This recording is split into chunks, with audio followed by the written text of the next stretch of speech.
What's up, everybody? Welcome to another week of the JMO Show. I appreciate it. We got a lot to talk about.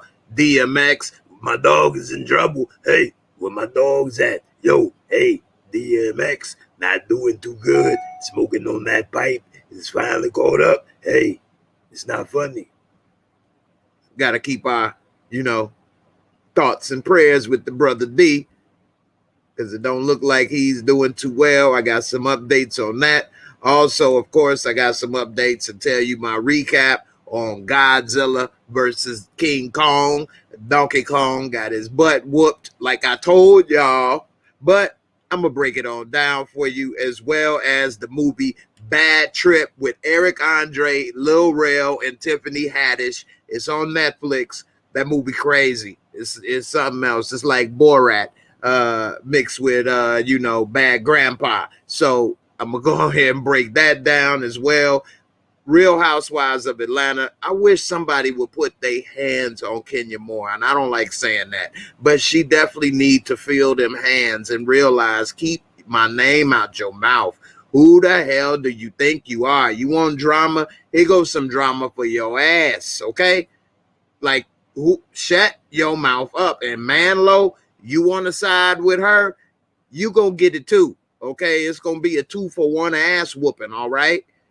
Like, come on, man. What difference does it make if Portia screwed the dude or not? It ain't like Candy said, it ain't your coochie. Why is it so important to you? I think you hurt because you thought it was your trip and it was your, vacation that you put together, so he should have came and tried to throw you some man meat. That's what it is. And he didn't want to give your square, uptight little ass none. You probably would have snapped it off if he would have put it in there as tight as you is, you little tight, uptight ass little boy. Better put it in there and made his wee melt. And not in a good way. And of course, got some more news stories and other things to talk about. And depending on how the show go and the time, then, we try to do, a little live call in and see how that go. What's up, Louisiana boy? Appreciate you for coming through as always. Happy Easter to you. My girl Whitney, how you doing? I appreciate you last night, especially we watched King Kong or whatever, had a good time. And everybody that came in on Twitch and watched movie night, appreciate you all for watching. It was fun watching King Kong and Godzilla. And, appreciate y'all for y'all support as always. Donald Welliver, what's up, brother? How you doing? Checking in on Facebook. Young Suge Knight.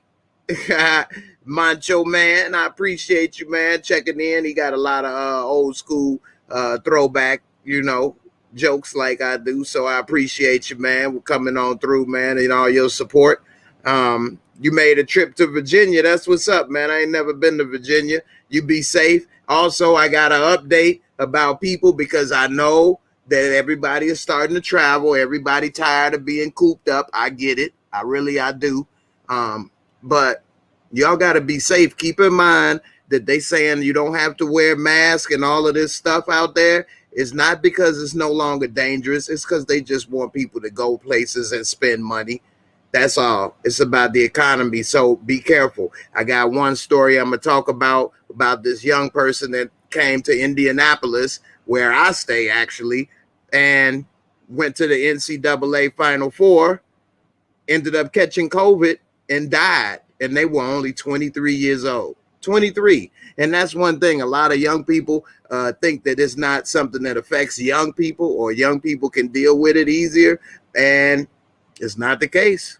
So everybody be safe. Whatever you do, if you do travel or whatever you do, wear a mask, be safe. I don't want nobody to lose their life, get sick, or any of that. You know what I'm saying? Spill the tea. What's good? What's good? You laughing at them putting them hands on Kenya Moore and Manlow? Hey, I know that's what they need for real. And I don't like to say nobody need their ass whooped, but they really do. Straight up. Or you talking about DMX? Stony Rock, what's up? What's up, man? How you doing? Appreciate you. yeah, definitely hope he gets better.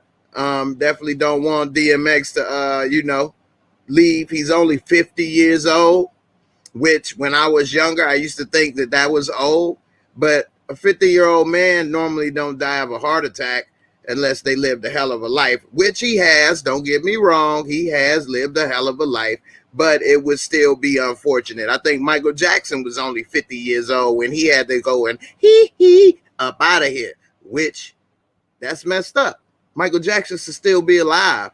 Michael Jackson should still be alive today.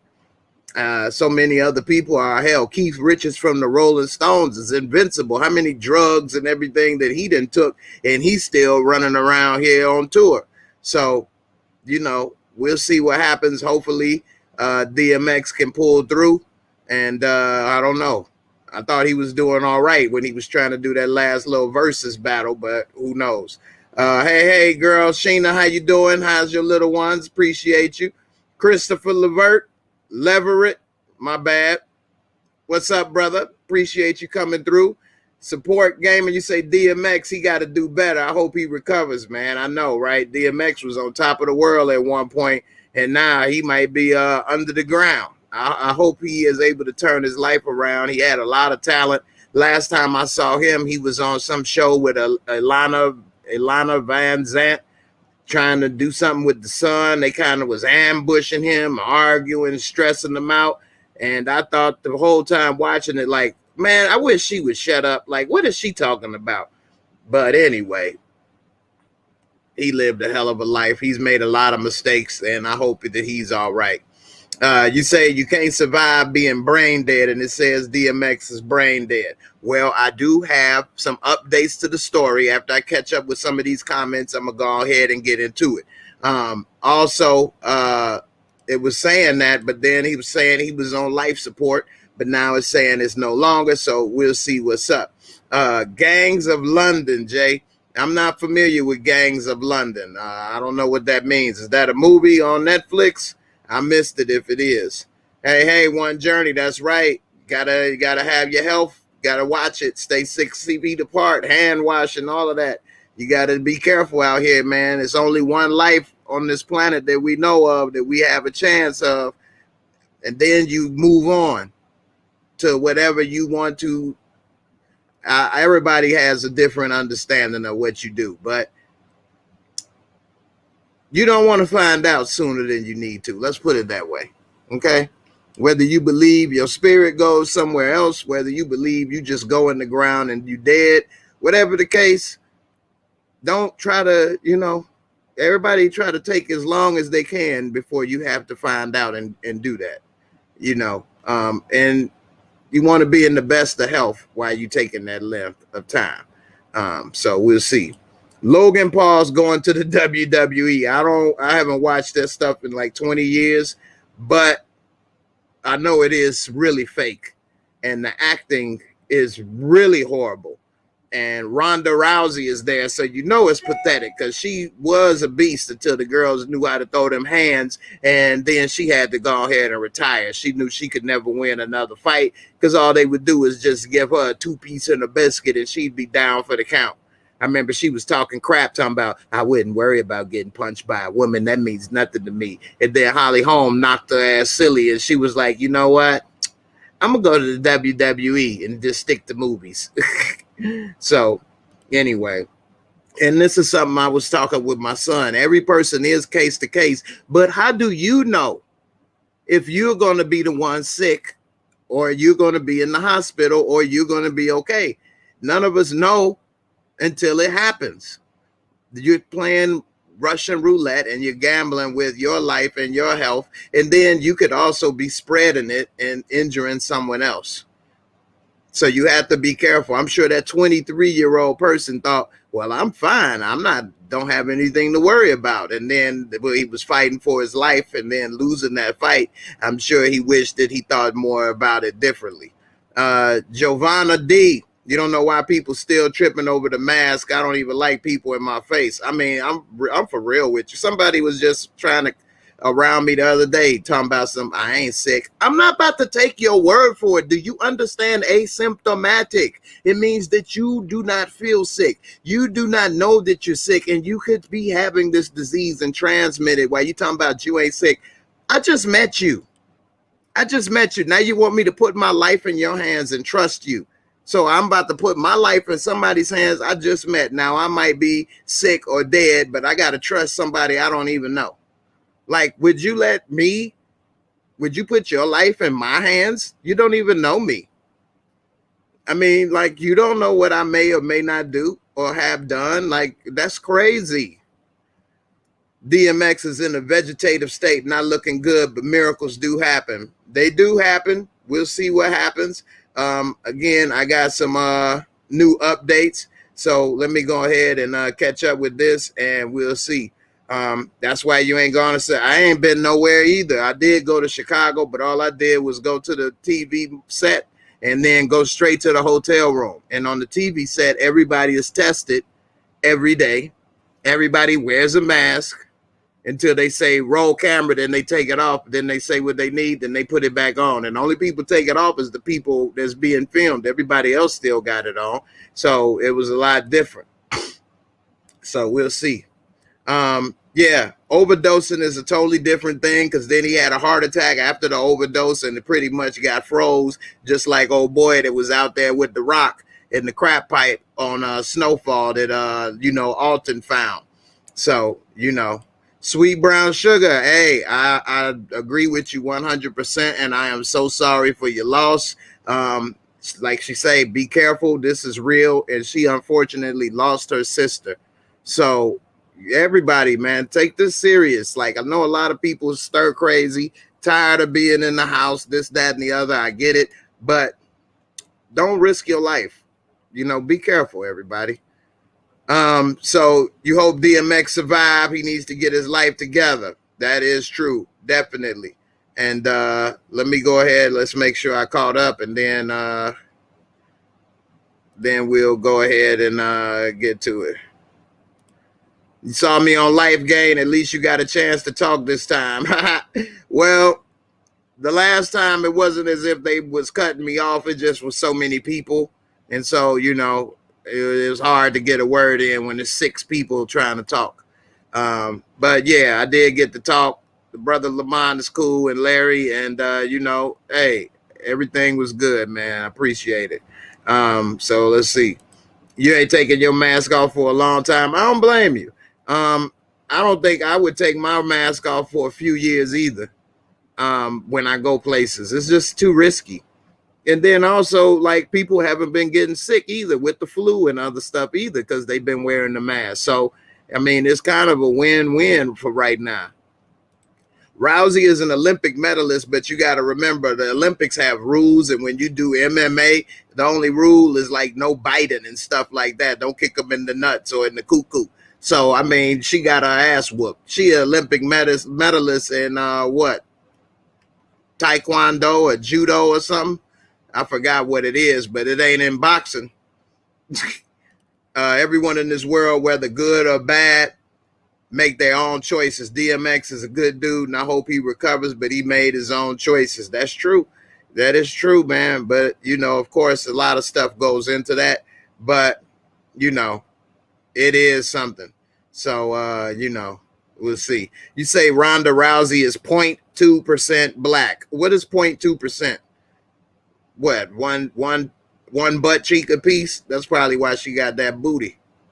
1.1 cheek, and the other 0.1 cheek is the 0.2%. Godzilla versus King Kong was a good movie. I wasn't expecting for Maya to be a villain. I found her character pretty cocky, though. I didn't see her as a villain. I didn't see her as a villain. I don't know. We have to talk about that a little bit later. You Shock Dude is here, bro, at Support Game. I know you talk about. Okay. Yeah, he was in rare form Friday. Your buddy, he had a, anyway, let's move on. That's true, and I agree. I was just saying the opposite. I'm putting my life risk. I was saying just the opposite. I'm not putting my life risk. Okay. Let's see. I'm not trusting anyone. No new relationships for me. Man, it's got to be difficult, especially for a woman. Y'all already got a lot to worry about dating men. A lot of stuff that men don't think about, and men don't think about when they dating a woman, if she gonna beat me or rape me or a lot of other things. And now you have to worry about also, is somebody gonna be killing you, breathing on you? Men, I'm sure they need to think that as well, but they don't think about that stuff as much as they probably should.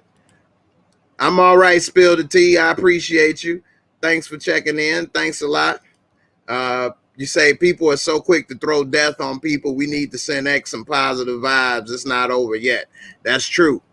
Asymptomatic, most deadliest virus in the world with no symptoms, but everyone with a common cold has symptoms. How is that? Well, that's why a lot of people have said and have tried to prove that it was created in a lab. But that's something else. You say Bad Trip seems corny, but I seen it. I just haven't watched it yet. I guess you mean you seen that it was available, but you didn't watch it yet. Okay. All right. Let's see. All right. Whitney, you said you feel it was corny. It wasn't like something that's gonna be deep thinking, but I'll get into that. All right. Yeah, and the others are regulars on this show. You should invite Lamont and Larry to your channel. Lamont and Larry have been on my channel a couple times, and I have invited them. So, yeah, they've been on a few times, and they welcome anytime as well. So, yeah, you have to be watching. You haven't been watching for years. You've been busted. I'm just playing. All right. Hey, Tamika, what's up? What's up? Let me catch up with this. Let's see. Prayers from DMX. Mellow fellow, man. I appreciate you, brother. All right. So let me go ahead and get update with DMX right quick while we still talking about D. All right. So the newest update that I have for DMX, and it's getting, the updates are kind of coming fast, but one of them is stating that DMX has been taken off of life support and is breathing on his own. This was 1 day ago. And it says that he's been taken off of life support and is breathing on his own following the heart attack. And that was according to his attorney. TMZ reported that he had been rushed to the hospital, was in critical state after suffering an overdose, which happened Friday night. Let's see. Let's go to the main thing. All right. It says that the rapper's attorney previously stated he had been taken off life support, but has now said he was given wrong information. All right. So this is a newer update, I guess. It said he is still on life support following the heart attack. That's what the family issued as a statement. So they said that he was taken off, and that was what I was going to read. But now after looking, it's been corrected. So this has happened in the last day. And it says that he is still on life support, contrary to that statement made by his attorney, who said that he was taken off and was breathing on his own, which was the update that I was about to read. So since then, this has been updated. And it says that TMZ reported that he had been rushed to the hospital and was in a critical state after suffering an overdose. The overdose reportedly happened on Friday night, April 2nd, around 11 p.m., after which the Party Up in Here rapper was taken to a hospital in White Plains, New York. Sources told the publication that the overdose triggered a heart attack. Conflicting sources reported that X was in a vegetative state or had some brain activity, and that doctors had cautioned that he may not pull through. DMX attorney later shared an update on his condition, revealing that X was breathing on his own after being taken off life support. Speaking to P1X11 News, Murray Richmond said he's been in the hospital as a result of a heart attack. He's been taken off life support system and he's breathing on his own. He added, but we are concerned. It would be disingenuous of me to suggest that I'm not a worried man at this particular point. This is the story right here from his attorney. It says, however, Richmond has since retracted the statement, speaking to Rolling Stone last night, April 3rd, and he said he was given wrong information and that the rapper remains on life support. He could not confirm if the heart attack was drug-related. A rep for DMX shared an update with TMZ in the early hours of this morning, April 4th, which is today. Last night, Earl DMX Simmons was rushed to the hospital after collapsing at home. At this time, he remains in ICU in critical condition. Earl has been a warrior his entire life. This situation represents yet another road he must conquer. Let's hope that this road ain't a cul-de-sac. The Simmons family appreciates the overwhelming outpouring of heartfelt love, encouragement, support, and prayers for Earl. Earl is someone whose life and music have been a source of inspiration and strength to so many people around the world. It is reassuring to see his fans return that same passionate energy to him during his time of need. TMZ added that a family member confirmed the rapper's children have flown in to see him. The Rough Riders rapper has a long history of battling substance abuse that he said began when he accidentally smoked a blunt laced with cocaine at the age of 14. Damn.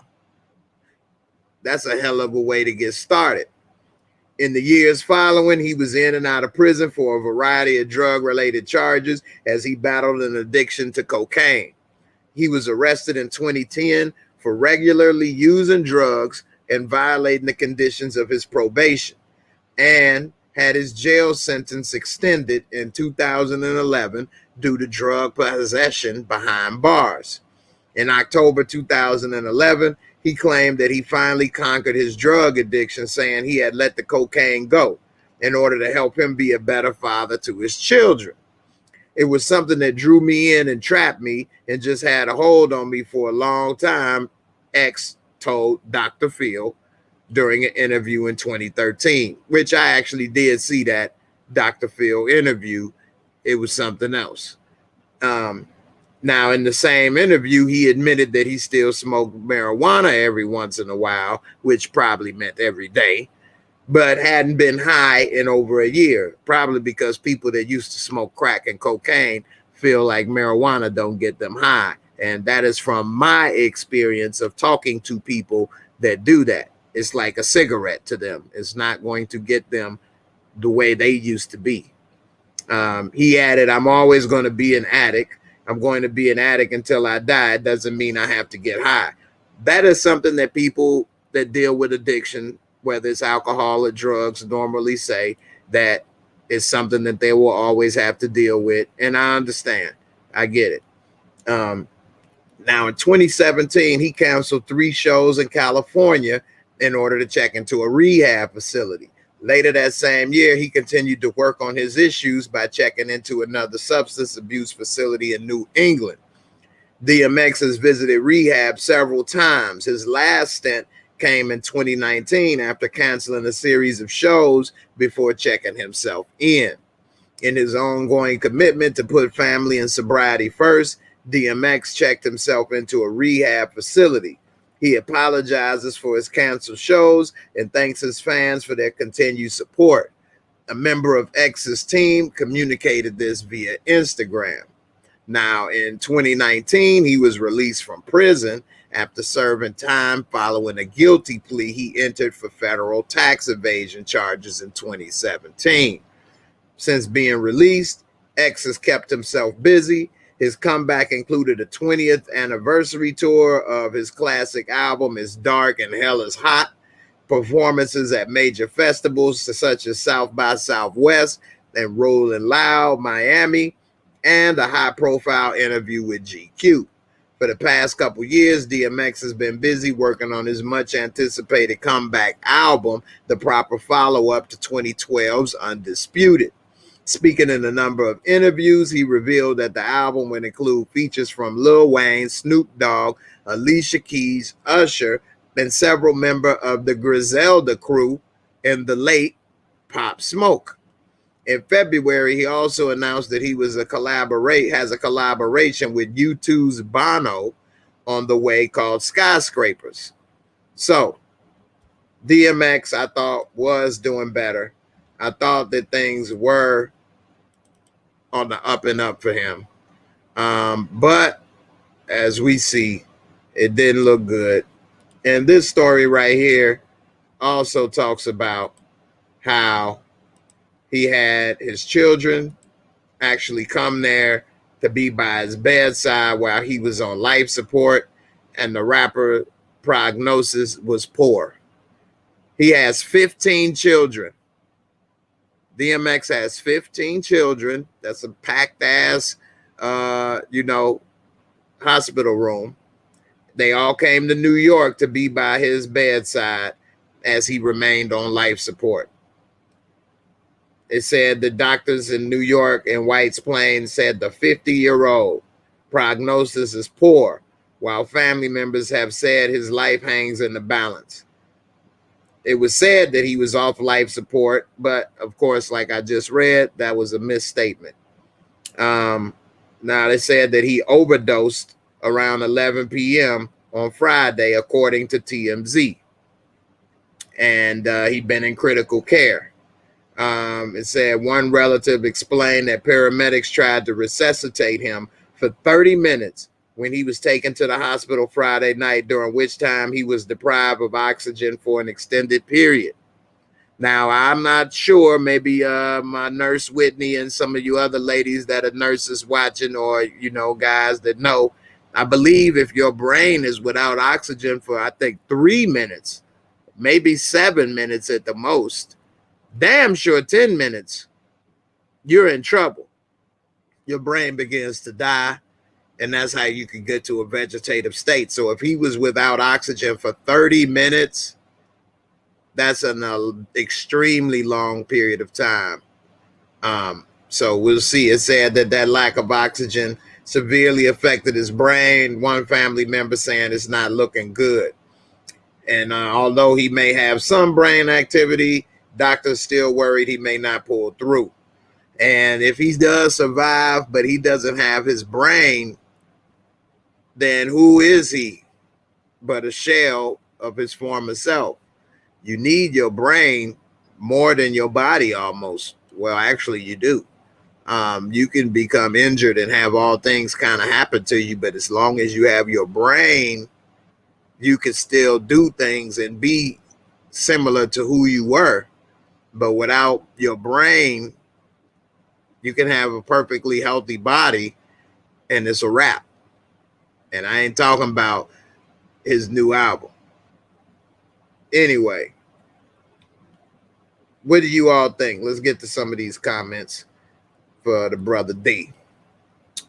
Devin McLeod, what's up? What's up? Rashonda, hey, how you doing, sis? Appreciate you for coming back. You say, long as the compressions were sufficient, he should have had some oxygen-rich blood flowing to his brain. Okay. But the drugs and the heart attack combined with respiratory distress is a lot. Okay. So it was a whole bunch of things happening at once that may have been making the situation even worse. CJ, you say sleep apnea is brain losing oxygen. For me, a second still feels pretty bad. Yeah, sleep apnea, but that ain't the same. Sleep apnea is not as long. It's only for like a second or two, and then you do it. It happens a lot while you sleep. That's what you got to wear a Darth Vader mask, CJ. You're the villain. Anyway, X has been through a lot, and it is horrible that that he had to go through so much, especially since it was kind of self-inflicted. You know, DMX had a lot of self, and it seems that that's what a lot of it. Michael Jackson was self-inflicted. He was taking that little milk, warm milk before bed, and all of this stuff, you know, is unfortunate. So we all need to take care of ourselves. I've said it before. There's nothing on earth more valuable than your health. It's nothing more valuable than your health. There's no car, no money, nothing. I mean, what are you going to do with it if you laid up in the hospital? What are you going to do with it if you fighting for your life?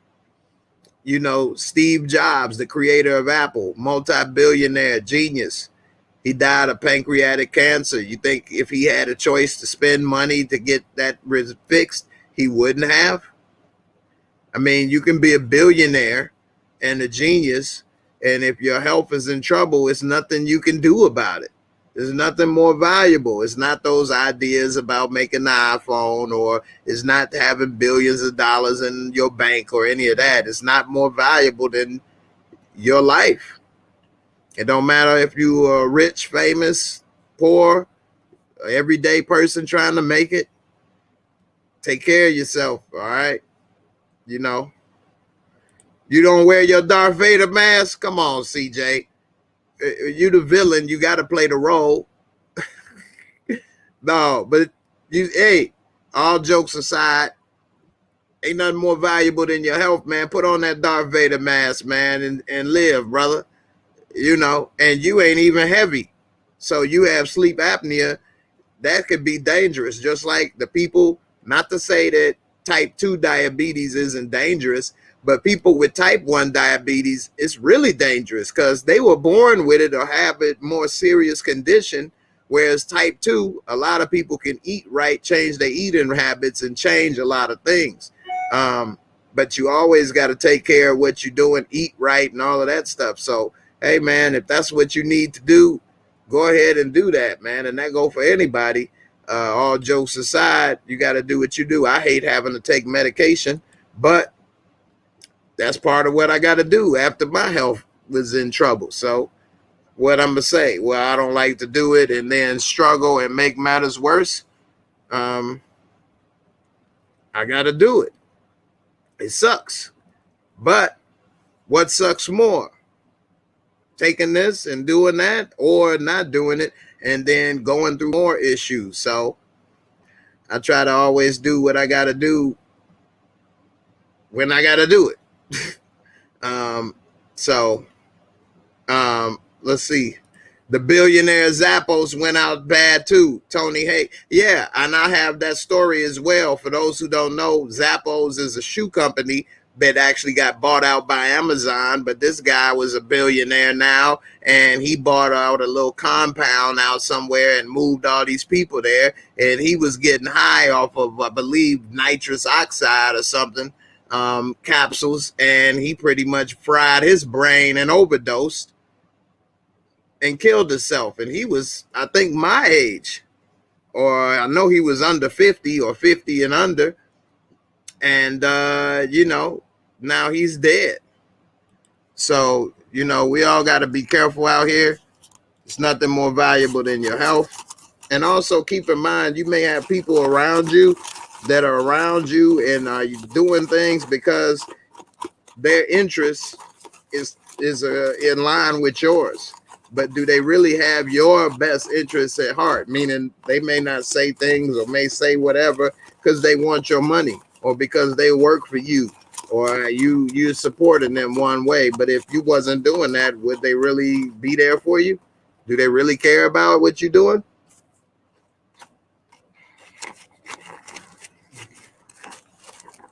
You got to be careful about yes men and yes women. Also, one thing I want to point out, like I've said before, look up harmful effects of BPA. BPA, the plastic. It's a chemical in plastic. It also alters and affects a person's hormones. I'm going to leave it at that. You need to look it up. But anyway, one of these waters that I drink, it says BPA, non-BPA plastic. A lot of water bottles have BPA. And if you drinking and using that BPA is leaking into the water, you're drinking it or giving it to your kids. And a lot of people have no idea what BPA is, let alone what it's doing to them. And then people are wondering why a lot of people are the way they are. I'm going to leave it at that. Look up harmful effects of BPA. BPA. Anyway, let's see. Let me get to some more of this.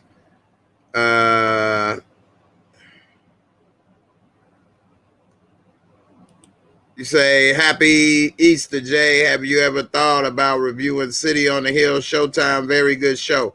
Yes, I have. City on the Hill is a very good show with Kevin Bacon and what's his name? I can't think of his name right now, but it's about the police in Boston with the FBI. Aldous Hodge is his name. Aldous Hodge and Kevin Bacon. City on the Hill is a damn good show on Showtime that if you haven't seen it, you should check it out. Kevin Bacon play a crazy, crooked cop, and they got the FBI and the police and the 90s clashing and different stuff. So it's definitely worth watching. Seaspiracy as well as Cowspiracy on Netflix are excellent documentaries. I know some people say they don't like documentaries, and one problem with us as people, and I'm not saying everybody that don't like documentaries feel this way, is that one of our problems is we like to be entertained all the time. Sometimes you just need information straight with no chaser. You know what I mean? And some of these documentaries are doing that, but people don't watch it because it ain't funny or it ain't interesting. At least that's what they think. But you need to know about microplastics. Pretty soon it's going to be more plastic in the ocean than fish. I think in the next 10 years, there will be more plastic in the ocean than all the fish combined.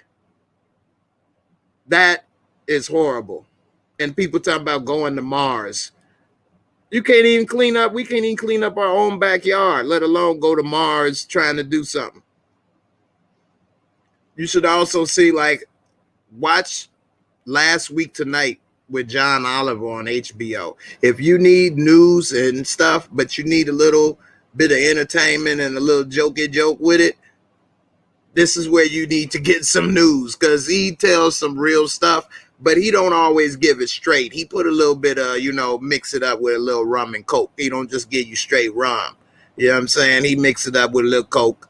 You know what I mean? Make it a little more tasteful, give you a little joke or two mixed with it. And but that knowledge and information and stuff he covers is point blank, straight up, facts, good information. You should check it out.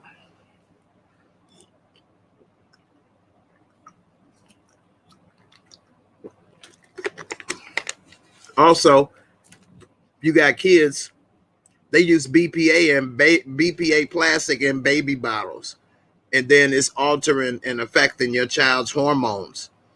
You might want to make sure if you're using baby bottles that it's BPA-free plastic, because you're heating it up, putting cold and hot liquids in it. That plastic is seeping into the liquid, and you're altering your child's, hormones before they're even able to speak. Then they'll grow up saying that they was born and feeling this way all their life, not realizing that this stuff was pumped into their body from day one and they had no idea. So you got to be careful. Hey, I want to thank everybody out there watching. We got about 35, 40 people watching right now live. I appreciate y'all for watching. Some documentaries have misleading information and scare tactics, but this is the thing. Because some are that way doesn't mean all are that way. And what you do when you watch documentaries and learn information is you have a phone. You have other ways to research and look up stuff yourself. So if they say one thing and you're not sure about it, look it up. But don't not watch something and I'm not saying that's what you're suggesting, but I have talked to some people, like even about maybe the Bible or different things. And because some people have used the Bible or this or that for whatever reasons, now they won't read or look at anything in regards to it. Whereas I would say, do your research, look up stuff, and then make a decision and look into it yourself, instead of saying, well, some people did this, some people did that, I'm not going to believe this, or I'm not going to watch that. So, that's all I'm saying. Royal Carter, you believe Mars was once inhabited but was ruined due to nuclear war, hence why the atmosphere is bad on Mars. So I did talk about this subject not too long ago, and if you all haven't seen that video, you can check it out. Again, I don't know if that is true or not. I don't think it is. That's my opinion. I don't think we lived on Mars. I definitely don't think it was a nuclear war and all the other stuff that has been going on and what people have been saying lately. But it does make an interesting story. It could be an interesting movie. And to that regard, I mean, it is what it is. But I think about 2 weeks ago or so, I talked about this. And if you haven't seen it, here is the link. Well, I'll show you rather where it is. So what it is right here is, if aliens offered the cure to all disease but want us to destroy nukes, should we do it? And also, I talk about, did we go to Mars? And it was that story that you're talking about. I cover that story in this video. I talked about it on the show like this, and then I actually edited it out so that people can see. So check that out, Royal Carter, if that's what you believe, and then leave a comment and let me know what you think on that video. All right. Let's see. Catch up with some of these comments. Harmy Porter, what's good, Jay? What do you think is going to happen in The Godfather Harlem Season 2?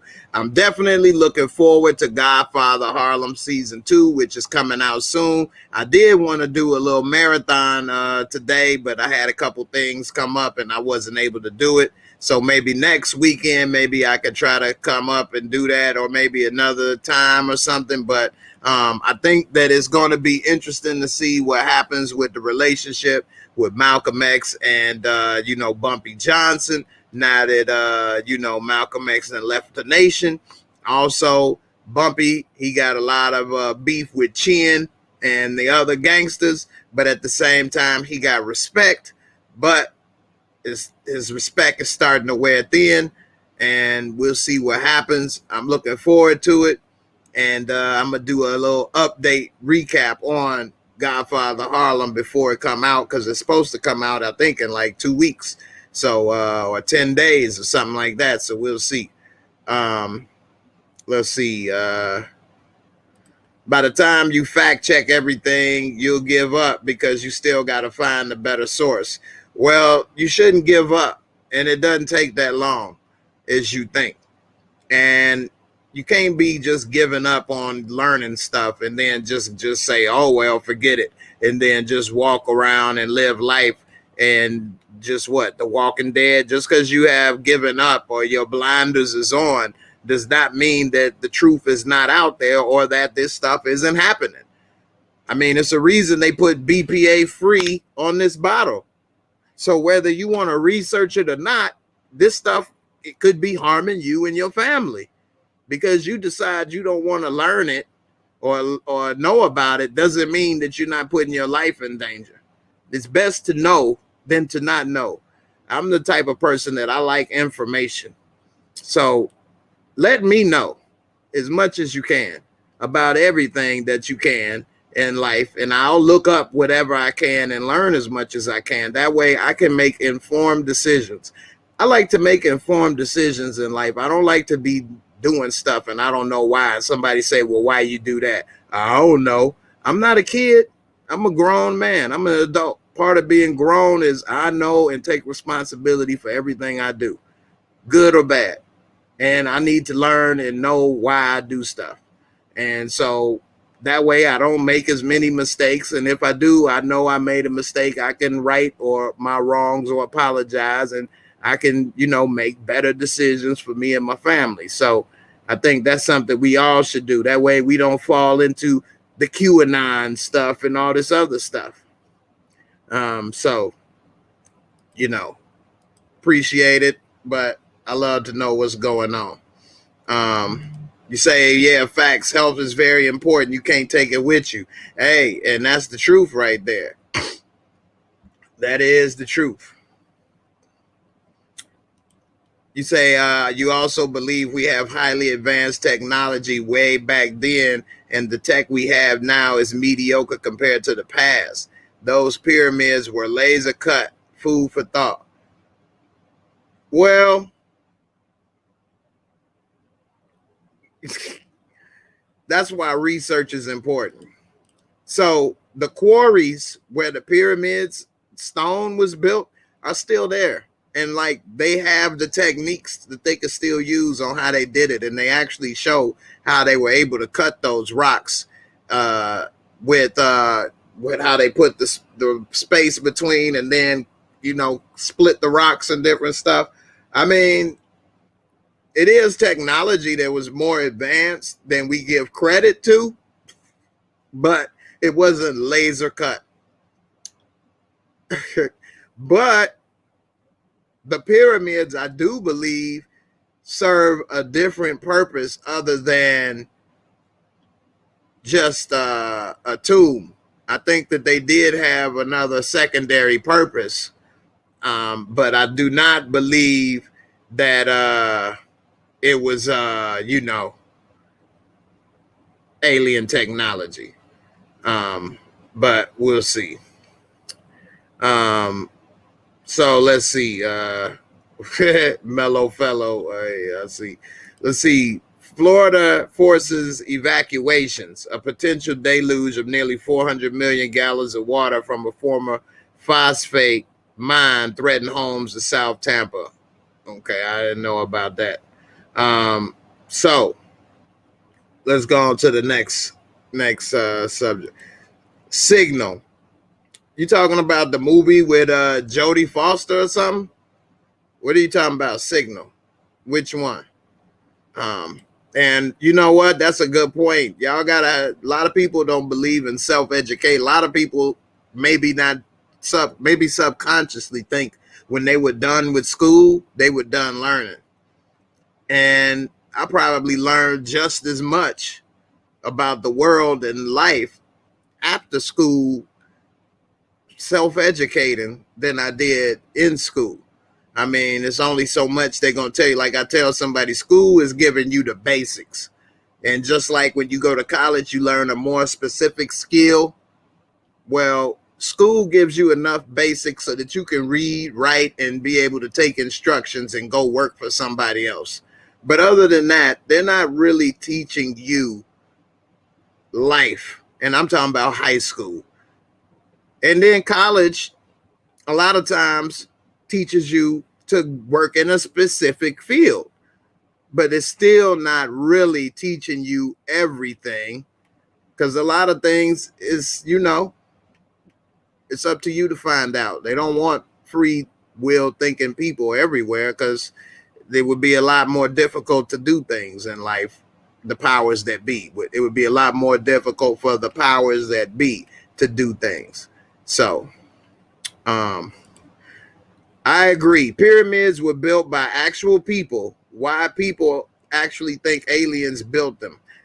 That is something, because this is why I think, because the technology and things that they use, we think that we're the smartest and the only, generation to be able to make stuff sophisticated. And the pyramids showed that people had enough technology to make and do things you know, thousands of years ago. I mean, they were using gold plated, you know, and using gold to as decorative jewelry and things even then. I mean, look at King Tut's tomb. So we're not the only ones that were making gold and doing things. And so, you know, it's a lot of ways to do something. The Baghdad battery, they had lamps they used. Look up the Baghdad battery. This is something they were using electricity and lamps and things. So, you know, that's where you learn this stuff when you start to research stuff. So, yeah, I definitely believe they were used for other purpose besides tombs. Yeah, but that is debatable. I don't think it was alien purposes, but I do think it was other stuff. Like Nikola Tesla showed that you can create wireless electricity. He was lighting up a light bulb in his hand from across the room, and he wasn't using magic. Like, it's a lot of technology that has been suppressed and kept from the world, because if we could have wireless electricity, you know, then we wouldn't have to pay and be, you know, obligated to pay electricity bills and gas bills and stuff all the time. We would just make it all electric heaters, electric, you know, furnace, all of that stuff, electric air condition. We can have wireless electricity. We could all have solar. I mean, we could all have cars that run off of water vapor and things, and only release, you know, water and stuff like that is emissions and all kind of things. But it's all about keeping people a part of a system too. So that's a whole nother subject. All right, now let's go on to the next thing right quick, and then we'll go. So Godzilla versus King Kong. All right, so for those who don't know, this is actually part 4. So I was talking like with my father, and he thought this was a standalone movie. And I had to tell him, no. The first movie was Godzilla, and it had Kick-Ass, and it also had the lady that plays Scarlet Witch. What is her name? Kate Olsen? Is that her? Kate Olsen? I can't remember her name right now. But anyway, they were in part 1. Part 2 was King Kong Skull Island with Samuel L. Jackson and Lil Eazy-E, okay, aka Jason Mitchell. Part 3 was Godzilla, King of the Monsters, and that had Stranger Things girl, and it also had old girl from what was that scary movie? I can't remember the names of it. My damn memory is messed up right now, trying to remember all these people's names and stuff. But I give this a 7, really a 7.5. But her name is Vera Farmiga is her name. Elizabeth Olsen, that's her name. Good looking out. So this is part 4. So they decided to make a reboot and make it all into a series. So we have seen that now. You know, first we saw the emergence of Godzilla in part 1, and he was fighting. Now we saw King Kong Skull Island. Now Godzilla part 1 was in modern times. King Kong Skull Island was during Vietnam War. Then Godzilla King of the Monsters was in today modern times. And then we come to King Kong versus Godzilla. Now I believe that this actually takes place I think a few months after. Let's see, does it say it here? Put them two. So I believe this takes place a few months after where we left off from the last Godzilla. This is not just. So what happens is Godzilla is pissed. He's now on the attack. He's now tearing up stuff. He's, which is my point of why I told y'all, if it was a fight, Godzilla gonna get mad ass. He got that dragon breath like Bilal from House Party. Is no joke. Can't nobody stand next to it. You cannot defeat that dragon breath. Okay? And so we'll see that in this fight, they end up fighting now. Godzilla is pissed, and he's coming after basically this company named Apex. Hint, hint, wink, wink, Apex Predator. And so Apex is basically, they're not letting people know what type of research they up to. But Godzilla, figures out something ain't right. And so he's attacking them. They don't know why. And I mean, not they, but the world don't know why. And so they decide the only way that they can do something against Godzilla is to bring Donkey Kong into the mix, King Kong. So they begin to transport him to the world.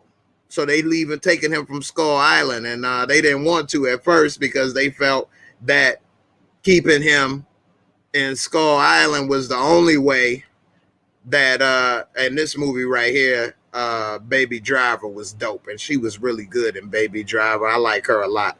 But anyway, they felt that if they took him from there, Godzilla would attack, which is what happened. So we see, and this movie is action-packed, which I do enjoy, although I do have a problem with the hollow earth theory. I do not agree with it, but of course it's a movie. But that's beside the point, because I can get into the dream you telling me and the story you telling me about a big-ass lizard and Donkey Kong. I'm going to buy into it, okay? Whatever. Whether it's Star Wars, Avengers, if you tell the story right, I'm all in. And I was all in until this Hollow Earth stuff. That was a bunch of garbage to me. But anyway, they should have told it and added a couple little pieces, and it would have helped sell the story, in my opinion. Anyway, we see that while they're trying to transport King Kong, who, of course, they already got in chains and subdued. He always getting subdued and in chains. Godzilla come for that ass. And Godzilla tearing up battleships, aircraft carriers, whatever. They end up fighting in the ocean, and I'm telling you, that was a hell of a fight. A great, battle scene, and it was definitely worth watching. And this happens in the first 30 minutes of the movie. And so King Kong was about to die because Godzilla attacked, and they ended up coming at him, and he was still King Kong was still shackled, like he was in part of Roots. And so Godzilla flipped the ship over, and they had to go ahead and, help him and free him. So once he got the chains off, he was like Django Unchained. He was on that ass, but they were fighting underwater. And like I was saying, Godzilla got too many things on his side. He could breathe underwater. So King Kong was getting his ass whooped. Godzilla, he was about to drown him, do a little barrel roll, and then the people had to save his ass. They always had to save King Kong. They had to save him 3 different times. And so they had to drop some depth charges just to get him to King Kong free. And so once he got up, he was coughing up water. He almost drowned. He was drinking a little too much. The little water went down the wrong way. And so now he fighting on the aircraft carrier with Godzilla. I'm surprised that aircraft carrier was able to support that much weight. I mean, I know I got a couple people in the Navy. CJ, you in the Navy. How in the world is Godzilla and King Kong going to be standing on the aircraft carrier and fighting? They would have sank that ship, let alone they would have been putting holes in it. But they fought on it for a while, and they gave a little back and forth. So you want to know who won? All right. So they fought 3 times. First of all, this is a spoiler alert. So if y'all don't want to hear this part, I'm going to make it quick. You might want to mute the video spoiler alert on who won. But I'm not going to give a complete spoiler on the movie, but this spoiler alert is going to kind of tell you damn near what happened. So they fought 3 times. The first time, Godzilla got in that ass. And if y'all agree or disagree, put in the comments. You put in number 1, put in a K if you think Kong won, and put in a G if you think Godzilla won. The first fight is in the water on the aircraft carrier. I think Godzilla won because in the end, King Kong was laid out. He had to play dead in order for the fight to stop. The second time they was fighting, they was in the city, and what? King Kong, wait, what was the second time? Is the second time when they was fighting at the end and King Kong had his weapon? I ain't be got no weapon, Jimmy. So the second time, they only fought really 2 times, now that I think about it, fought each other. The second time, Godzilla fought King Kong. King Kong had a little weapon. He had an axe. You better axe somebody. And so he had his weapon. They was fighting. King Kong did give him a little more, but in the end, he got his ass whooped again. Godzilla put that dragon breath on him. He tried to absorb it with his weapon, but he got laid out. Now, the third time they kind of had a little beef, they ended up joining together, tag team. Now, here comes the spoiler alert. They had the tag team against Mecha Godzilla, which if you are familiar with the Godzilla genre, the Mecha Godzilla was a part of it, and they always had a robot Godzilla. So then, you know, they had to join forces because Mecha Godzilla was whooping Godzilla's ass. And so King Kong had to come in and do it.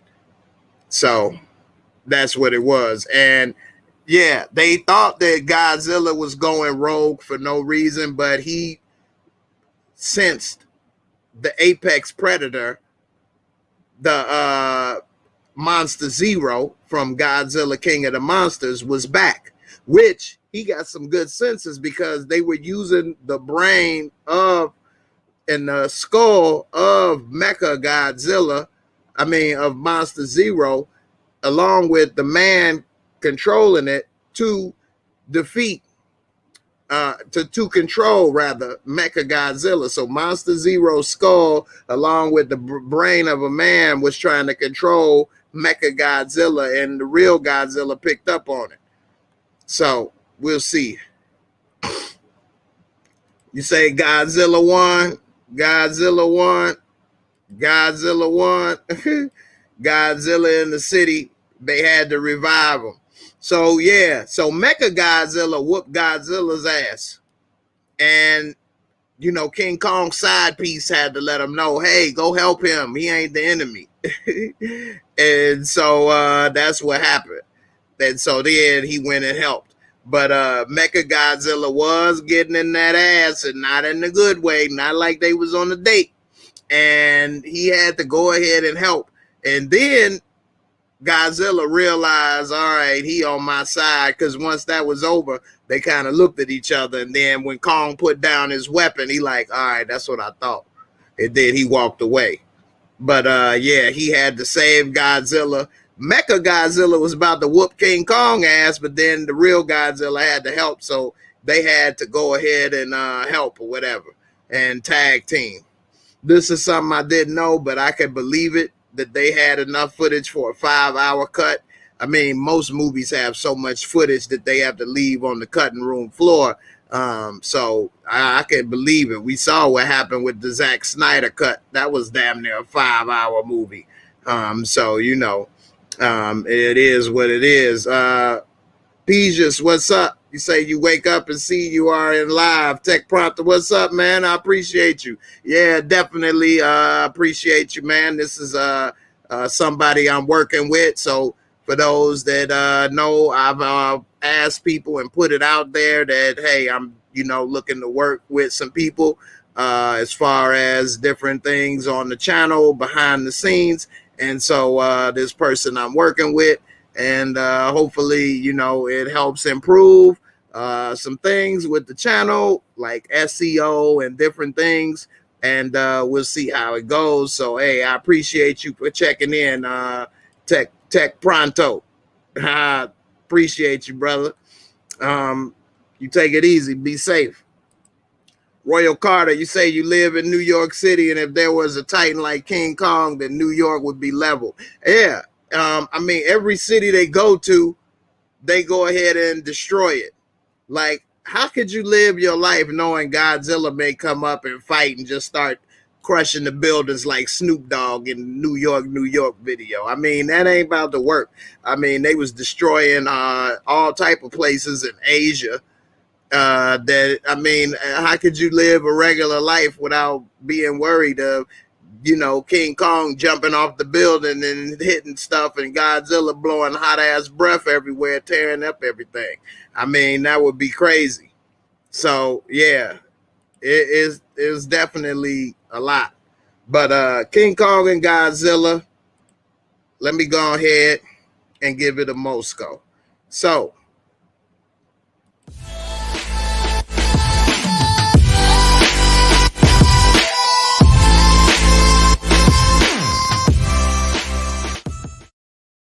hey, I just made that. Hope y'all like it. Anyway, so visuals and cinematography. All right. I think it was a lot of good visuals for this movie. The way that they show up close how Godzilla looked and also how King Kong looked.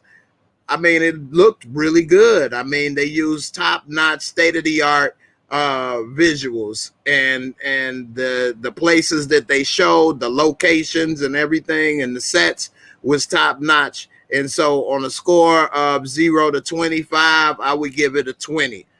Storyline and plot. This is the only part I had a problem with, and that is the hollow earth theory. And I'll explain. So they had a theory, and then they went and did it, where nobody could prove this before, but now they're going to get it done because they needed it done. So it's supposed to be a hollow earth, and if you travel from Antarctica, which is where they ended up going, and go through this hollow earth, then you can come out on the other side. But in the middle is probably the origin of where these titans are, namely King Kong. Now, they said just like salmon who know how to swim upstream because it's embedded in their DNA, maybe these titans like King Kong can lead us the way because it's embedded in his DNA. But in reality, he didn't even want to go until Lil Mama told him. And then all he did was fall down the damn hole. So it wasn't like it was anything to navigate or anything that he had to show them. All he did was fall down the damn hole. And they followed him in this craft that's never been used before and never been flown before by somebody who's not a pilot, along with a little girl and all these other people. And they're able to go, and then it inverts and flip over and do all of this stuff, and everybody is fine. They don't get crushed to death. It's enough oxygen to breathe, all of this stuff. Once they get there, it's like they back in the jungle somewhere with big different animals flying around and stuff, and the hollow earth. What are they eating? What are they surviving on? Okay, moving on. Then we get to a place where King Kong supposedly used to live. And he's able to go in there and pick up his weapon, have a seat. And these people that followed him there are just walking around. It's okay. They don't need any suits for compression. They're not worried about heat. It ain't hot in the middle of the earth, in the hollow earth. It ain't hot. Okay. They don't need a mask. They don't need nothing. They just walking around talking. They're not worried about cancer from irradiation or nothing. They just walking around. And then when it's time to go, they just able to fly up out of there. Yeah, a couple things tried to eat them, but they just able to move on to the next one and go and pop out right at Japan where the fight was taking place, right on time. I think that was a little too much, and they kind of messed up the story there with me. So I'm going to have to give that a 15 because a lot of the rest of the story was laid out in the other movies. but this Hollow Earth stuff really brought the story down. The special effects and makeup was excellent. There was a great special effects. The monsters, everything was great. The sets design, they even had a little thing where they used magnetic levitation, transportation, maglev, which is the type of technology that somebody, I forgot who said that earlier, Royal Carter, I believe, was saying that it's technology out there that we may not have access to. Well, maglev is one of them. And Elon Musk is actually trying to build that, and it's called the Hyperloop. So if you Google Hyperloop Elon Musk, you will learn about maglev transportation. So I like a lot of the special effects, makeup, set design, all of that. So I will give that a 20 as well. And then lastly, entertainment and fun factor, which to me is the most important of all the ratings, because we watch movies to be entertained, to have a little fun, and relax from the stress of everyday life. This movie was somewhat entertaining. I enjoyed it, and I'm gonna give it a 20. So overall, I give it a 75, which is like what I said, basically a 7.5, 7.5. And I think that's a good rating for this.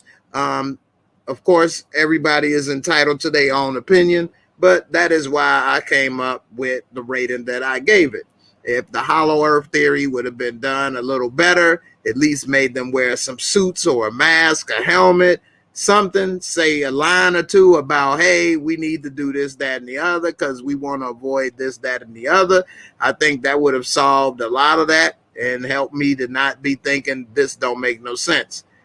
So they didn't do that, and that messed up the rating for me, but I still enjoyed the movie and had a couple laughs, enjoyed watching it.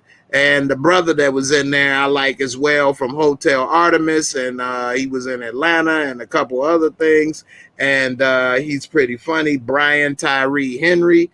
I'll show you who I'm talking about if you don't know him by name.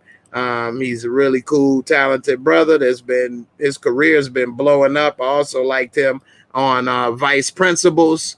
So this is him. And he's pretty good. He does a good job playing a little conspiracy theorist podcast dude. And he was pretty funny. So definitely was good casting with him. And he's got a lot going on with a lot of different other projects. So, check him out. He was also in Widows. That was pretty good. And, he got a lot of stuff coming out in the future. So, he's doing good. He was in Joker also. And he was the one working there and tried to make sure Joker didn't get those files at the hospital. You give it about a 7.5. That's about what I give, a 7.5 or a 75 out of 100. Royal Carter, you give it an 8.5. That's almost close to a perfect movie. And I don't think it's that good, but that's your opinion. So I get it. And yeah, nobody even got sick or anything. I mean, this not even that little girl. So she's able to withstand those G forces and flipping upside down, inverted gravity, all the stuff they went through, and then just get out and walk around. She had a little scream or two. Like, roller coasters is probably too much for her. She ain't even tall enough to ride the ride. She can't get on the Shockwave. She can't ride the Batman at Great America. I mean, she can't even get on Magic Mountain. But she could get in this and flip around and do all this stuff and then walk around like it ain't nothing going on. I don't know. My highest and lowest ranked film. That's actually an easy question. So one thing that I personally do, and I need to make this available, a lot of you guys actually can see my rankings on IMDb, but I'm going to have to put a link. So if you all ever want to see what I rated a movie, you can check it out. So I've rated 3.8 thousand movies. I've rated 3.8 thousand movies on IMDb, and we could just go right here to watch list, and you can just easily see what ratings I've given. So let's see, sort by my rating. Let's see. That ain't it. Let's see. List order.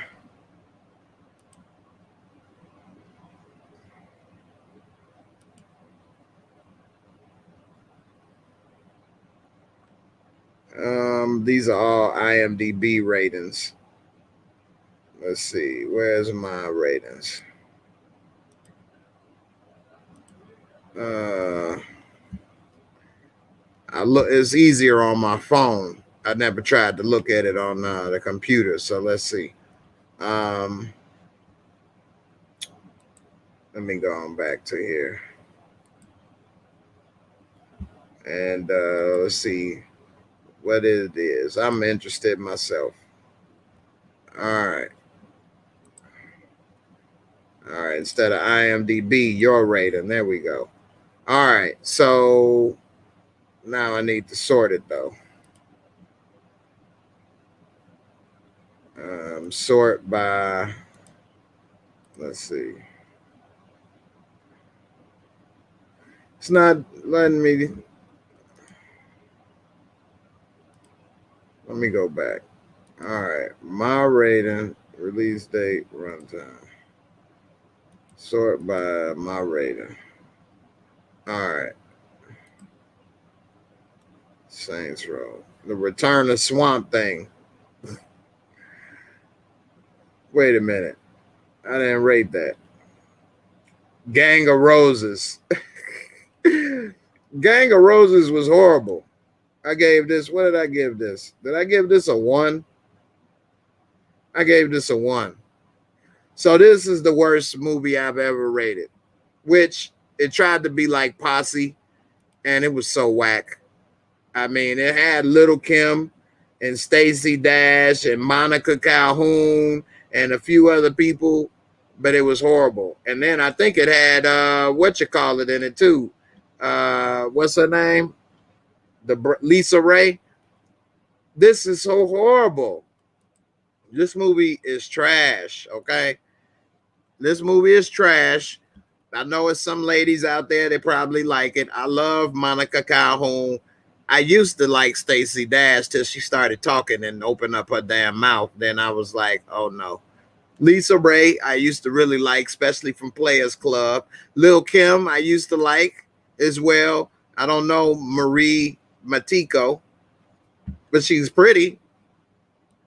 But that's where it ends. And IMDb gave it, out of almost 1,000 ratings, people gave it a 2.5, which ain't much more than me. So I don't know, man. Macy Gray was in this. Bobby Brown was in this. So that's just letting you know. I forgot Bobby Brown was in this. Glenn Plummer was in this. This movie's horrible. I mean, it is really bad. And I don't like to really diss people like that or they work, especially after seeing a little bit about how much people got to go through to make a movie and stuff. But that was horrible. The next lowest rated movie is Steel that I've rated with Shaquille O'Neal. Damn, this movie is bad. This movie is bad, okay? Steel is horrible. Horrible.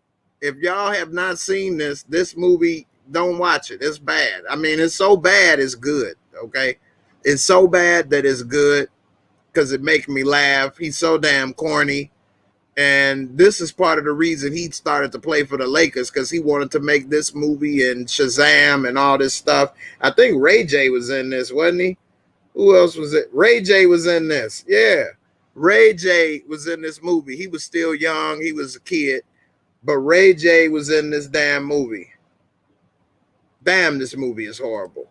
And then the one other stop on my mom was, stop, on my mom was you. Hey. This movie came out in '92 with Sylvester Stallone and Estelle Getty from the Golden Girls. Damn, this movie is bad. This movie is horrible. Horrible. Woo! This movie is bad. Okay. So you may not want to watch that. That is horrible. Those are my worst 3 movies I've rated out of over almost 4,000 movies I have seen and have rated. 4,000. That's an average of 100 movies a year for 40 years. 100 movies a year for 40-year average. That's a lot of movies. I didn't realize I've seen so many movies till I started rating this stuff. You all check it out and see how many you've seen. You may be surprised. This TV show is awful. VIP with Pamela Anderson, horrible. Horrible. Ernest Scared Stupid. I know we got somebody called Ernest P. Worrell come up in here. This movie is horrible. And Eartha Kitt is in this movie. Independence Day Resurgence. Damn, I didn't know I gave this a 3. I might give this a 5. Looking back at it now, I actually saw this in the theaters too. Woo! That movie is a letdown. All right, let's see what I've given my highest ratings to. No, this ain't it. It ain't Mission to Mars. I gave that a 5. Undercover Brother a 5. Okay, Metal Gear Solid. This game, actually, when it came out, was way ahead of its time. Real actors, great story. I actually got this game while I was working at UPS. A box of them broke out, and I thought it was my duty to test it, make sure that it wasn't nothing wrong with it before we had to move it on. Anyway, damn, this is good. It's old now, and on the standards of video games today, I mean, you know, it's nothing special. But in 1998, you see it's got a 9.6 rating. I gave it a 10. I mean, damn, this was, man, when this came out, I remember I came back the next day talking with my friend like, man, did you play that? What? Damn. He was ready to say the same thing to me. As soon as he saw me, he was like, hey, did you play? I'm like, hey, did you play? Whoa, damn, that was a good one. Enslaved. I can't believe this has a 5.8. This is an excellent, excellent, excellent series, documentary to watch with Samuel L. Jackson on Epix, on the Epix network. I did stream a few of these episodes on my Twitch account. I'm not sure if they're still available there because Twitch does take movies and things down as you continue to put stuff up. It doesn't stay up there forever like YouTube. But this is a documentary, but it actually goes and follows the different trails and different, you know, artifacts and stuff going on. I mean, it's really good, really good.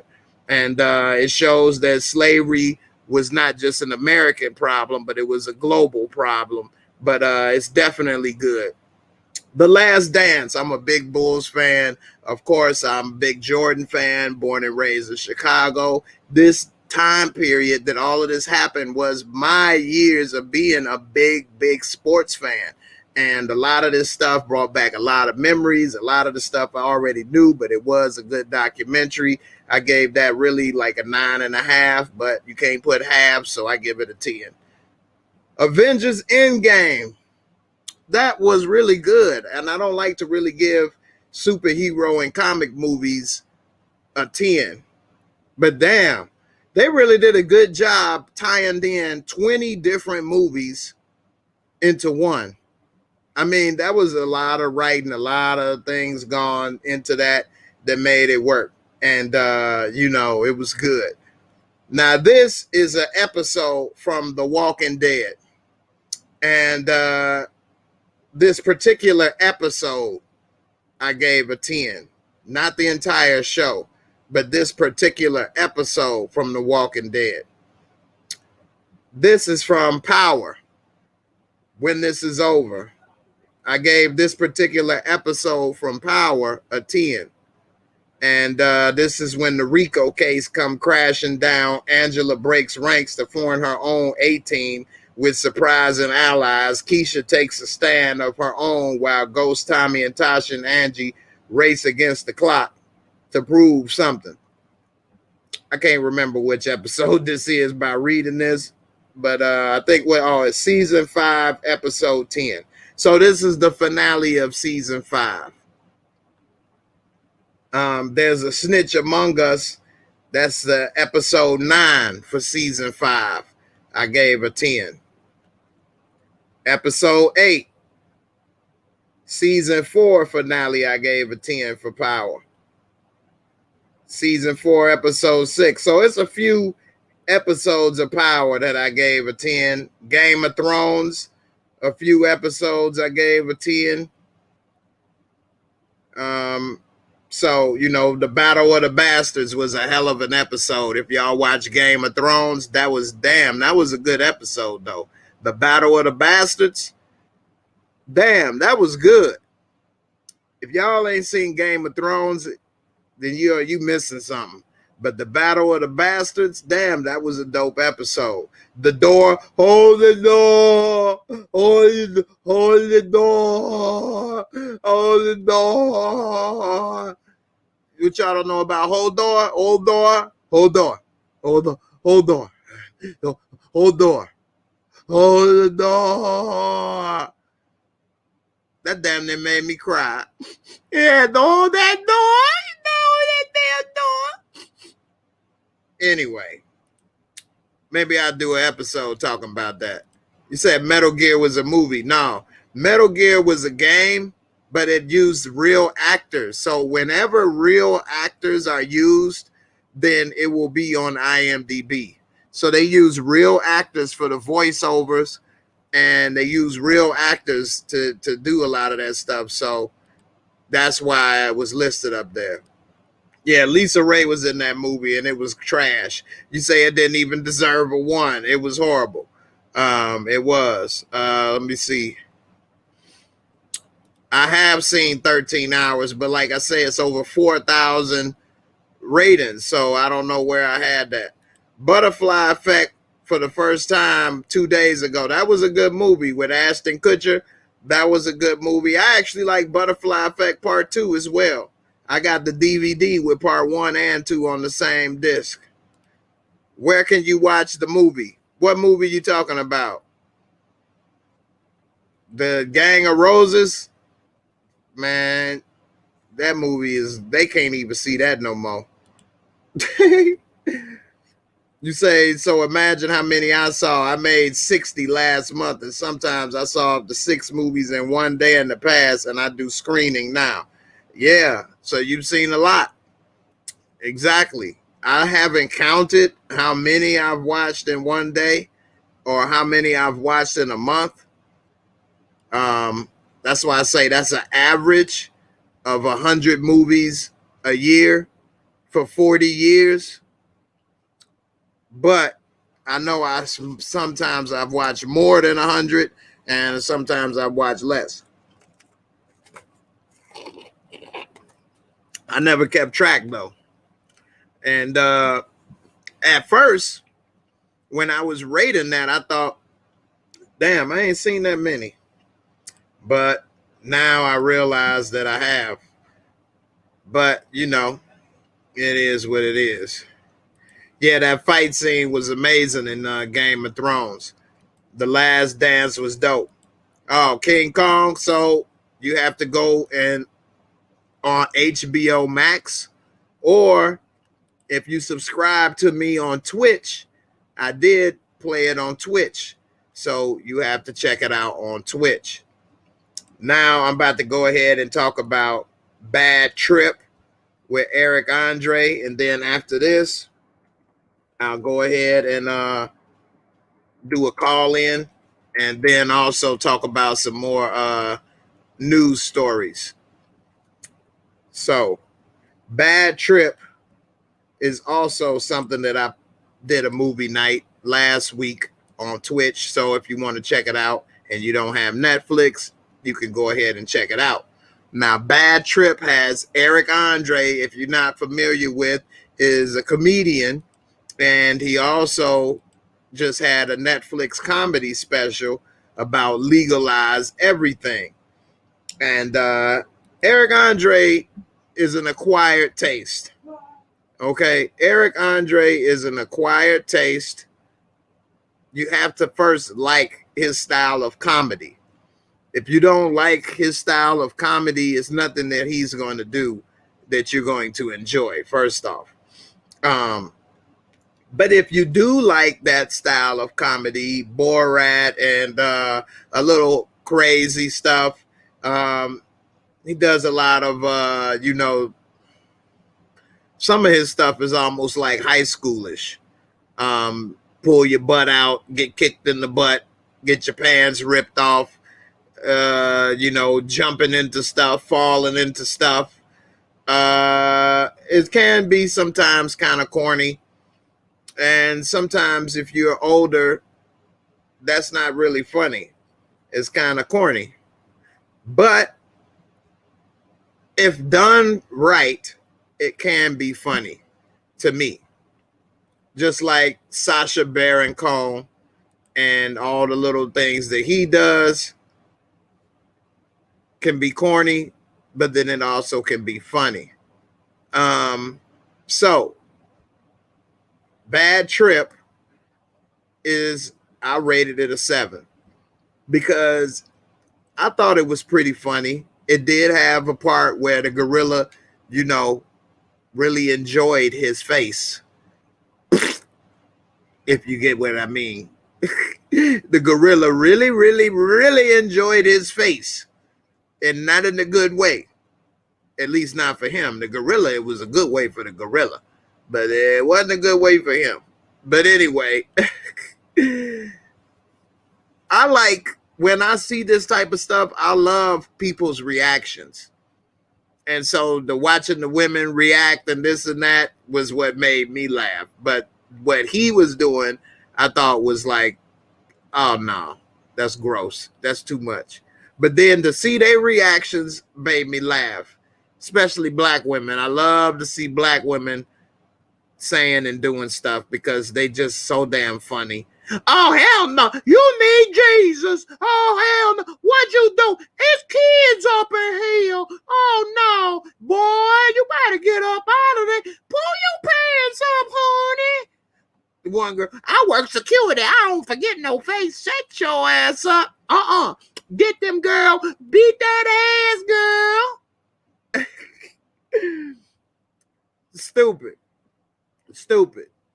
But it made me laugh. I'm laughing just redoing it. So that is what makes everything funny to me. When they messed up the car and the brother over there tried to separate, you got to be good Samaritan, and he tried to stop them from fighting and stuff. Like, he like, man, he's stupid. He like, well, I mean, he might be, but I mean, come on, man. I mean, he might be. I mean, the movie is something a little different if you're not familiar with people pulling pranks, live pranks. Then you may like this. But if you don't want to see like a dude trying to show his booty, which I don't want to see that either, or, some gratuitous graphic sex with an animal, but it wasn't real. It was simulated. That this ain't for you. But other than that, a lot of the stuff was kind of funny to me. I enjoyed it.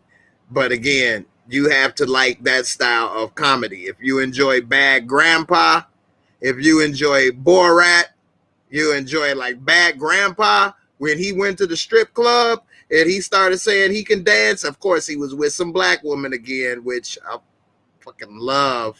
Okay.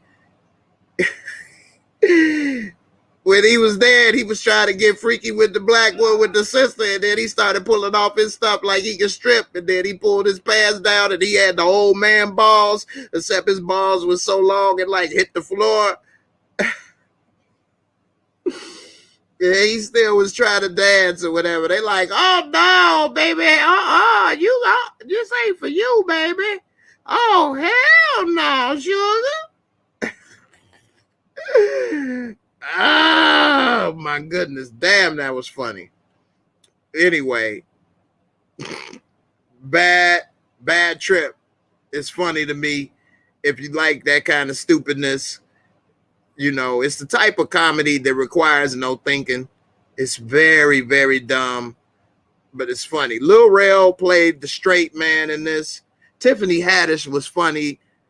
I'm not a big fan of her stand-up. It just doesn't resonate with me as much. One of hers was funny to me somewhat, but it's not the best. But I really enjoy her in movies. She's really a good comedic actor to me. And she was funny in this. How she escaped from prison and was talking to dude, thanks for helping me escape. He like, hey, go. Get away from me. Go.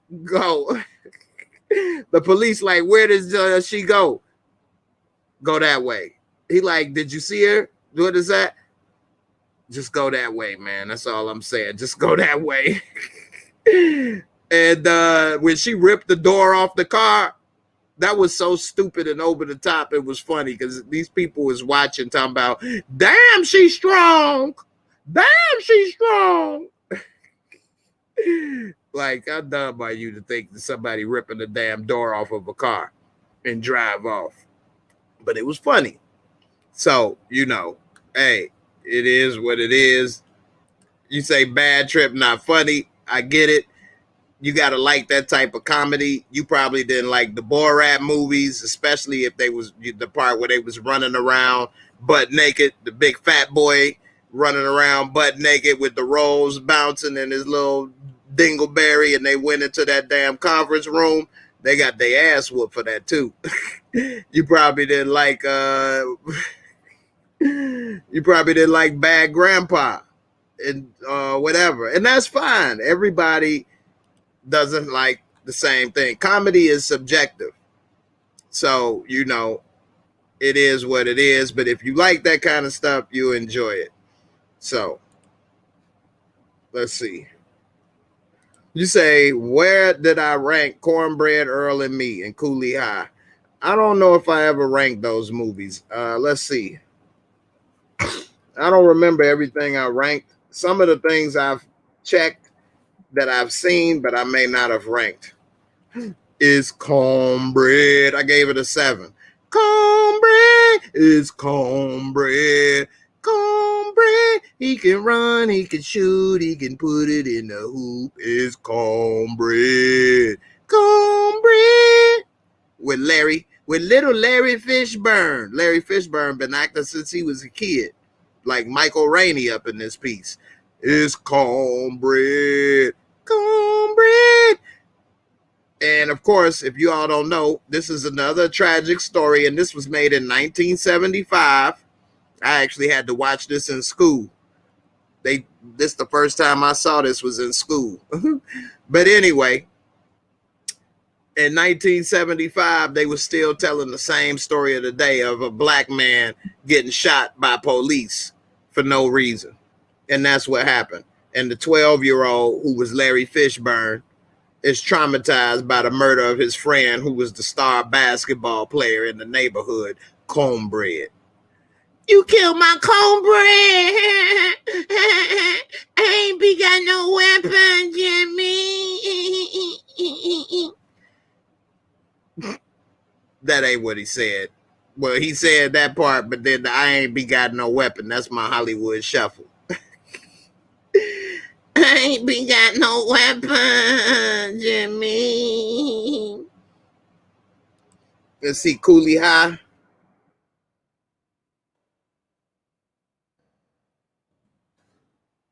It's called, I gave that a 7 as well, 1975, which they gave it about a 7 in IMDb. What was Cornbread? They gave that a 7. Damn, I got these damn near exactly what they had too. I'm good, y'all. I'm good. Cooley High was another good movie, though. It kind of embraced the high school experience, especially in Chicago during that time. And it was still a lot of that similar when I was in high school, although I was in high school, 20 years later. But nevertheless, a lot of it was different. Now, actually, this was based in 1964, but a lot hasn't changed from then to when I was in school. Now, with the technology and stuff going on today, I'm sure the high school experience is a lot different than what it is back then for people. All right. So let's see. Brian's song was good as well about Brian Piccolo and Gail Sayers. Yeah, Cornbread wasn't doing a damn thing. They killed my cornbread. All right. I'm gonna go ahead and put the link up if anybody want to come up. Oops, wrong thing. In the meantime, I'm gonna say a little something about Real Housewives of Atlanta, and then a couple news stories, and then I'm gonna get up out of here. So, Real Housewives of Atlanta, this latest episode. What the hell? Kenya Moore is a miserable, miserable human being. She keep on talking about what the hell Portia did with Bolo. What damn difference does it make to you? He was not your man. You didn't screw him. So why should you care what the hell this woman did with her cuckoo? Okay, I think Kenya Moore was jealous because wasn't nobody sweating her, thinking about her, and she believes like she the star of the world, and like Bolo should have been trying to choose her and come after her instead of being with Portia. But she's so miserable. Don't nobody want to be with her. Ain't nobody about to be chasing after her. And I mean, she really, really need her ass whooped. She didn't put Portia business and keep Portia name in her mouth. Like, you must want Portia. You must be jealous that your little friend was kissing all on Portia and not kissing on you. And you was trying to take her on the jet and sugar mama her, but she ain't go ahead and get her liquor license to do a taste test with you. That's the problem. She was all over Portia. Portia cooler than you. You miserable and uptight. Don't nobody want to be with you.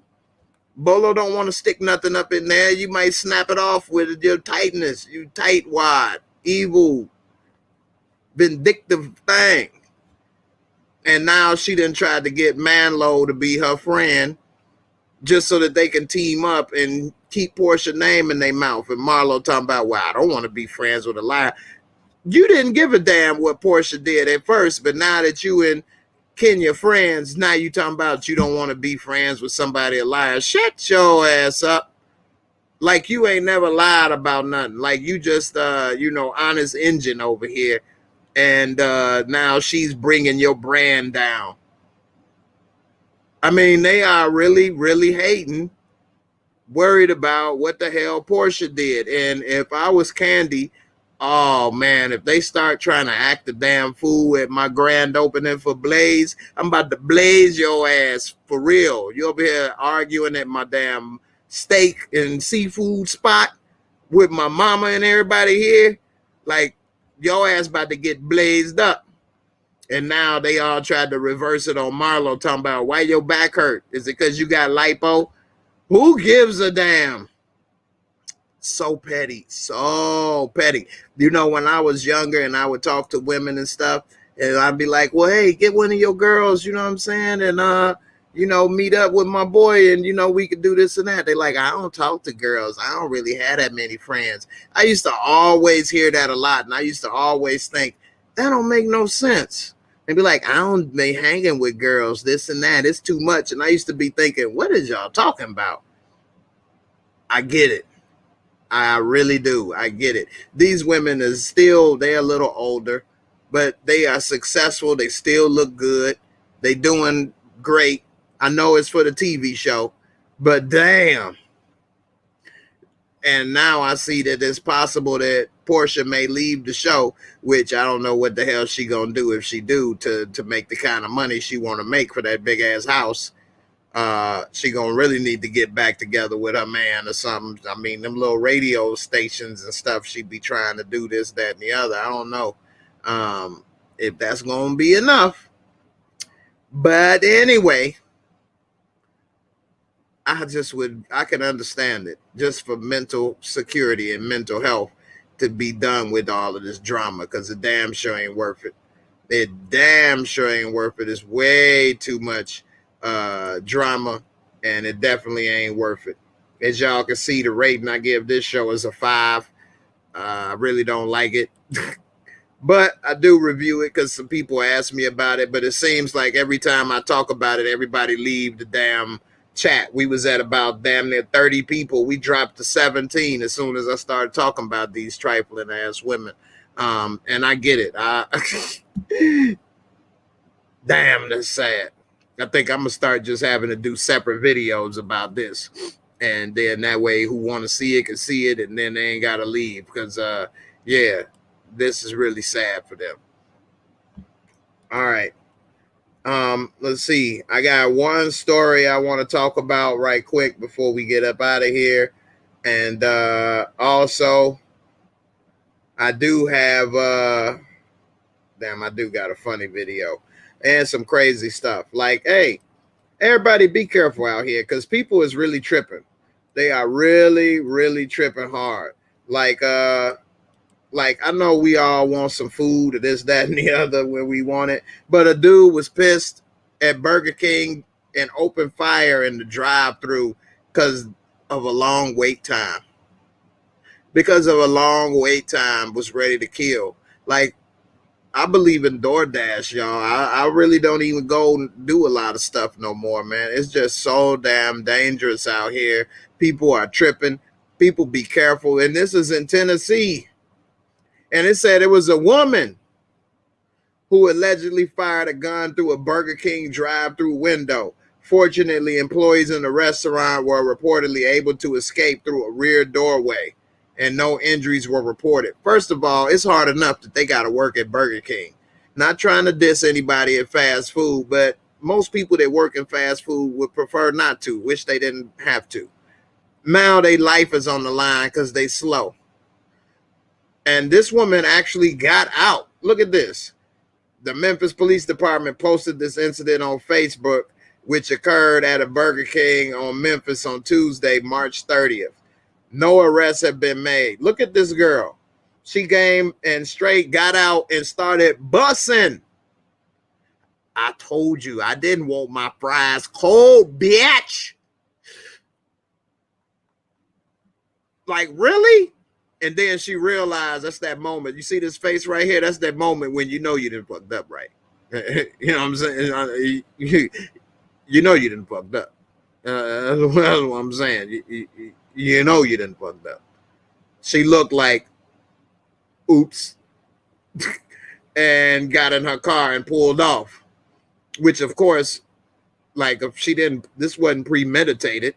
So, of course, her license plate and all this stuff was recorded, and eventually they will find her, I believe. A former McDonald's manager was arrested for stealing 18 G's. Now, I can understand that. You work at McDonald's and you got 18 stacks, you might want to take it. But don't you know you will get caught? Like, they're going to trace that down, who had access to it and who did it. You should have tried to have some friends of yours pretend that they was coming to rob McDonald's and took it, and then y'all split it. On the side note, I know a friend of mine whose girlfriend worked at Blockbuster Video, and she was the manager, and they set up a robbery where she was able to get all the money out and then acted like, oh, I'm scared, this and that, and gave all the money up, and then later they all split it. It's messed up. That is messed up, but it is true. It is true. Hey, it's a lot of stuff, boy. Anyway, witnesses reportedly said that the woman was upset at how long she had to wait at the drive-thru. She allegedly exited her vehicle and approached the window, where she began arguing with one of the workers, which I never believed in, because why you gonna let somebody spit in your food? Like, by that point, it was no point to get the food no more. Like, they'd have been and rub something or put something in your sandwich anyway. And then she reportedly returned to her vehicle, which she was not even the driver of, retrieved a handgun. So whoever was driving wasn't able to calm her ass down. She then returned to the drive-through window, leaned inside the restaurant, and fired the gun several times. The woman then returned to the car, which drove away from the scene. The Memphis police wrote on Facebook that employees of the restaurant fled through a rear door and were unharmed. The Facebook post also included several images from security cameras that showed a woman leaning through the window and pointing the gun inside the restaurant. The Memphis police wrote, upon arriving on the scene, officers were advised that a female customer got angry regarding the wait time to be served at the drive-through window. The female got out of the front passenger seat of a mid-sized four-door gray sedan, approached the drive-through window. A verbal altercation ensued between the female patron and the workers. Video surveillance shows the suspect retrieve a black handgun from the vehicle, extend her upper body through the drive-through window, and fire several shots at the Burger King workers. And then they had to flee the rear door. Hey, and that's another thing. Stop arguing with people. You don't know what the hell somebody going through. Don't argue with nobody about a mask. Just get the hell away from them. Leave. Don't go places and argue with people. It ain't worth it. You'll probably never see that person again in your life. Just being honest. Just like I got a video of this guy who was fighting somebody in Walmart because the person was trying to shoplift. You don't work for Walmart. You were a good Samaritan, true. But what if that dude would have up mag and popped you? And now your family is crying that you dead, but you tried to stop him from stealing some shit from Walmart, $1 billion company. They needed your help.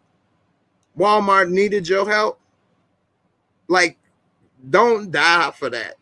And like, you shouldn't be ready to die for Burger King or go to jail because your food wasn't made fast enough. People are tripping. Tripping. Mike, what's up, brother? How you doing? What's up, Jay? How's it going? I'm all right. I'm all right. What's on your mind, man? Just to add to that story about people going crazy during fast food. You see that video of those Taco Bell workers arguing with that lady. I think she was mad because they didn't serve her because she had a mask, and she drove her car through the Taco Bell, and she had like 2-3 employees. I'm like, man, I don't care about Taco Bell this much. Getting paid $8 an hour to get hit by a car. Hey, for real. Like, man, it's crazy out here, everybody. Be careful, man. Be careful. And yeah, if you don't have to be in harm's way or whatever, don't. You know, it's like people are tripping hard. Yeah, the pandemic made people like even crazier, man. I think so, man. I don't love my job that much that I'm gonna put myself between the restaurant and a car just to. No, and I don't want no damn Taco Bell or Burger King that damn much that I'm about to shoot you for it.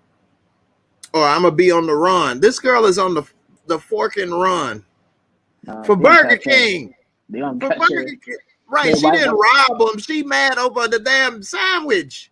That's what they said. Wait, why she shot them up again? What was the reason? Because they was taking too long in the damn drive-through.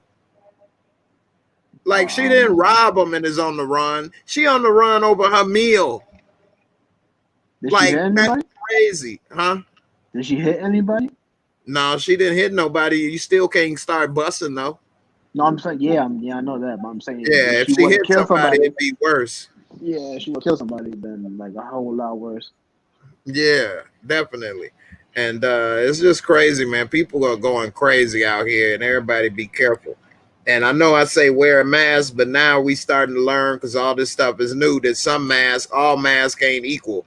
So y'all might want to look and see if your mask contains graphene because they saying it'll make you sick and it shouldn't be sold. This ain't something I knew about, but I saw it and I thought maybe I should let people know, hey, maybe you might want to double check, see if your masks that contain graphene or biographene because they trying to get it recalled. It ain't healthy. It's a new material, nano material that is reported to have antiviral and antibacterial properties. However, they have been warning that the potential that wearers could inhale the graphene particles from the mask. So Man, you got Fauci, to be man. careful. It's a lot of stuff, man. And they say that the potential for humans, however, is unknown and may vary based on the mask design on how you may get harmed. So, hey, that's something that you all might want to check. Does your mask have graphene in it? If you want to try to find out a way to see, you might want to try to do that because you could be inhaling some stuff that's going to probably kill you, just like the coronavirus. So, and also, I know that everybody is saying, don't wear a mask now in a lot of states. Even the state that I live in is a Republican state, and that's most states that's doing this. But that does not mean it's safe, okay? And it doesn't mean that because you're young, you're all good. And you don't know what your body or immune system is going to do until it happens to you. And it may be too late. Like my grandma said, too late to say, uh-oh.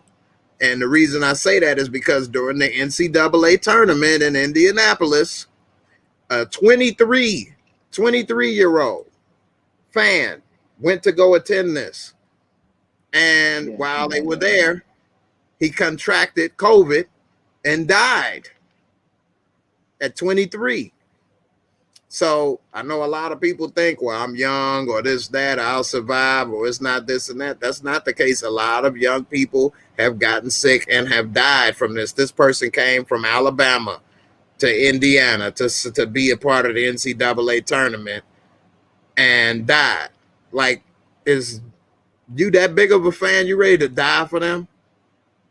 Like, people will be saying this and that, or they ready to go to the theater or ready to go to the restaurant. It's no movie that I want to die for. It's no restaurant I want to die. I didn't watch any of the games, but was the stadium packed? Like, what was going on there? The stadium wasn't packed, but there are people there not wearing masks. And so why go anywhere where people are not wearing masks? And he may have been one. It said that Luke Ratliff, a 23-year-old from Alabama, and he died this is between last weekend and now. So he died in a week, less than a week. It didn't take like a long time. It takes you out quick. He was 23-year-old Alabama student, died on Friday from complications from COVID-19. The paper reported he attended Alabama's game against UCLA at the Hinkle Fieldhouse, which is part of Butler University. He went there last weekend and then returned to Tuscaloosa shortly after. Ratliff was then hospitalized earlier this week with an illness.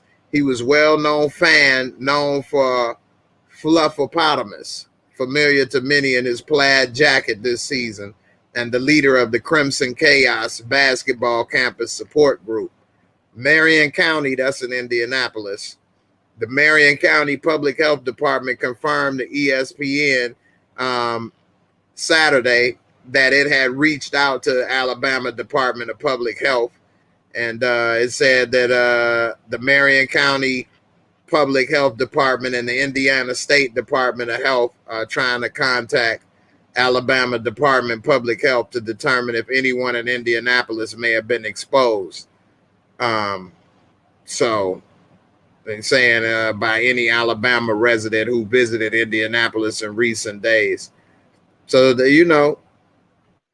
this person is dead, by the way, while they trying to figure this out and do this and that. Like, if he would have stayed at home, he probably wouldn't be dead today. And at 23 years old, like, that's so young. That's so young, man. How old are you, Mike?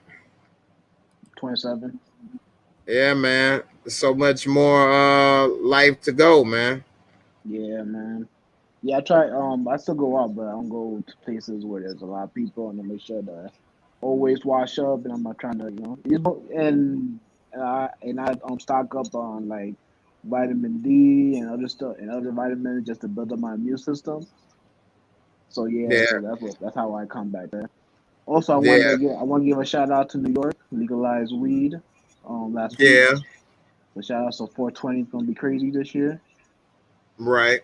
See, Indiana, they won't legalize nothing, but you can go get a machine gun and an AK-47 and walk around with a mask off. But you get a bag of weed. Now that's dangerous. You might actually hurt somebody. You know, we need to lock you up for that. But go get you an AK-47 In and a Indiana, few handguns, and you can get it the same day and walk right out. that's But illegal in Indiana. Weed? that's legal. I actually No. got some.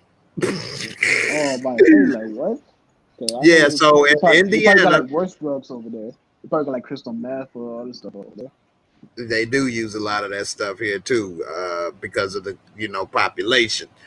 But they're going to target mostly people of color for using marijuana and lock you up and prevent you from doing this and doing that, which is crazy. Um, and that's what they want to do. But you can go to the gun store and get rifles and AK-47 and AR-15s and armor Shotgun. piercing rounds. You can buy, I think, up to 3 to 5 weapons at one time at the same day and walk out. You can buy as many bullets as you want. There's no limit on that, as much as you can afford.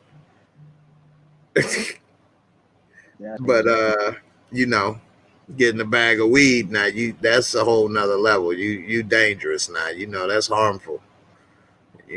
So I'm actually surprised though. It's not to say I would like it to be, but it isn't that many mass shootings or school shootings in Indiana, at least not that I have heard of.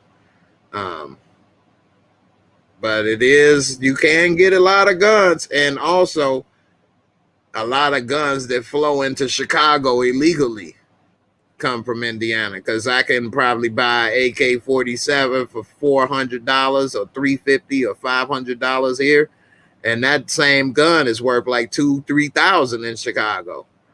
And the only difference is because it's illegal there.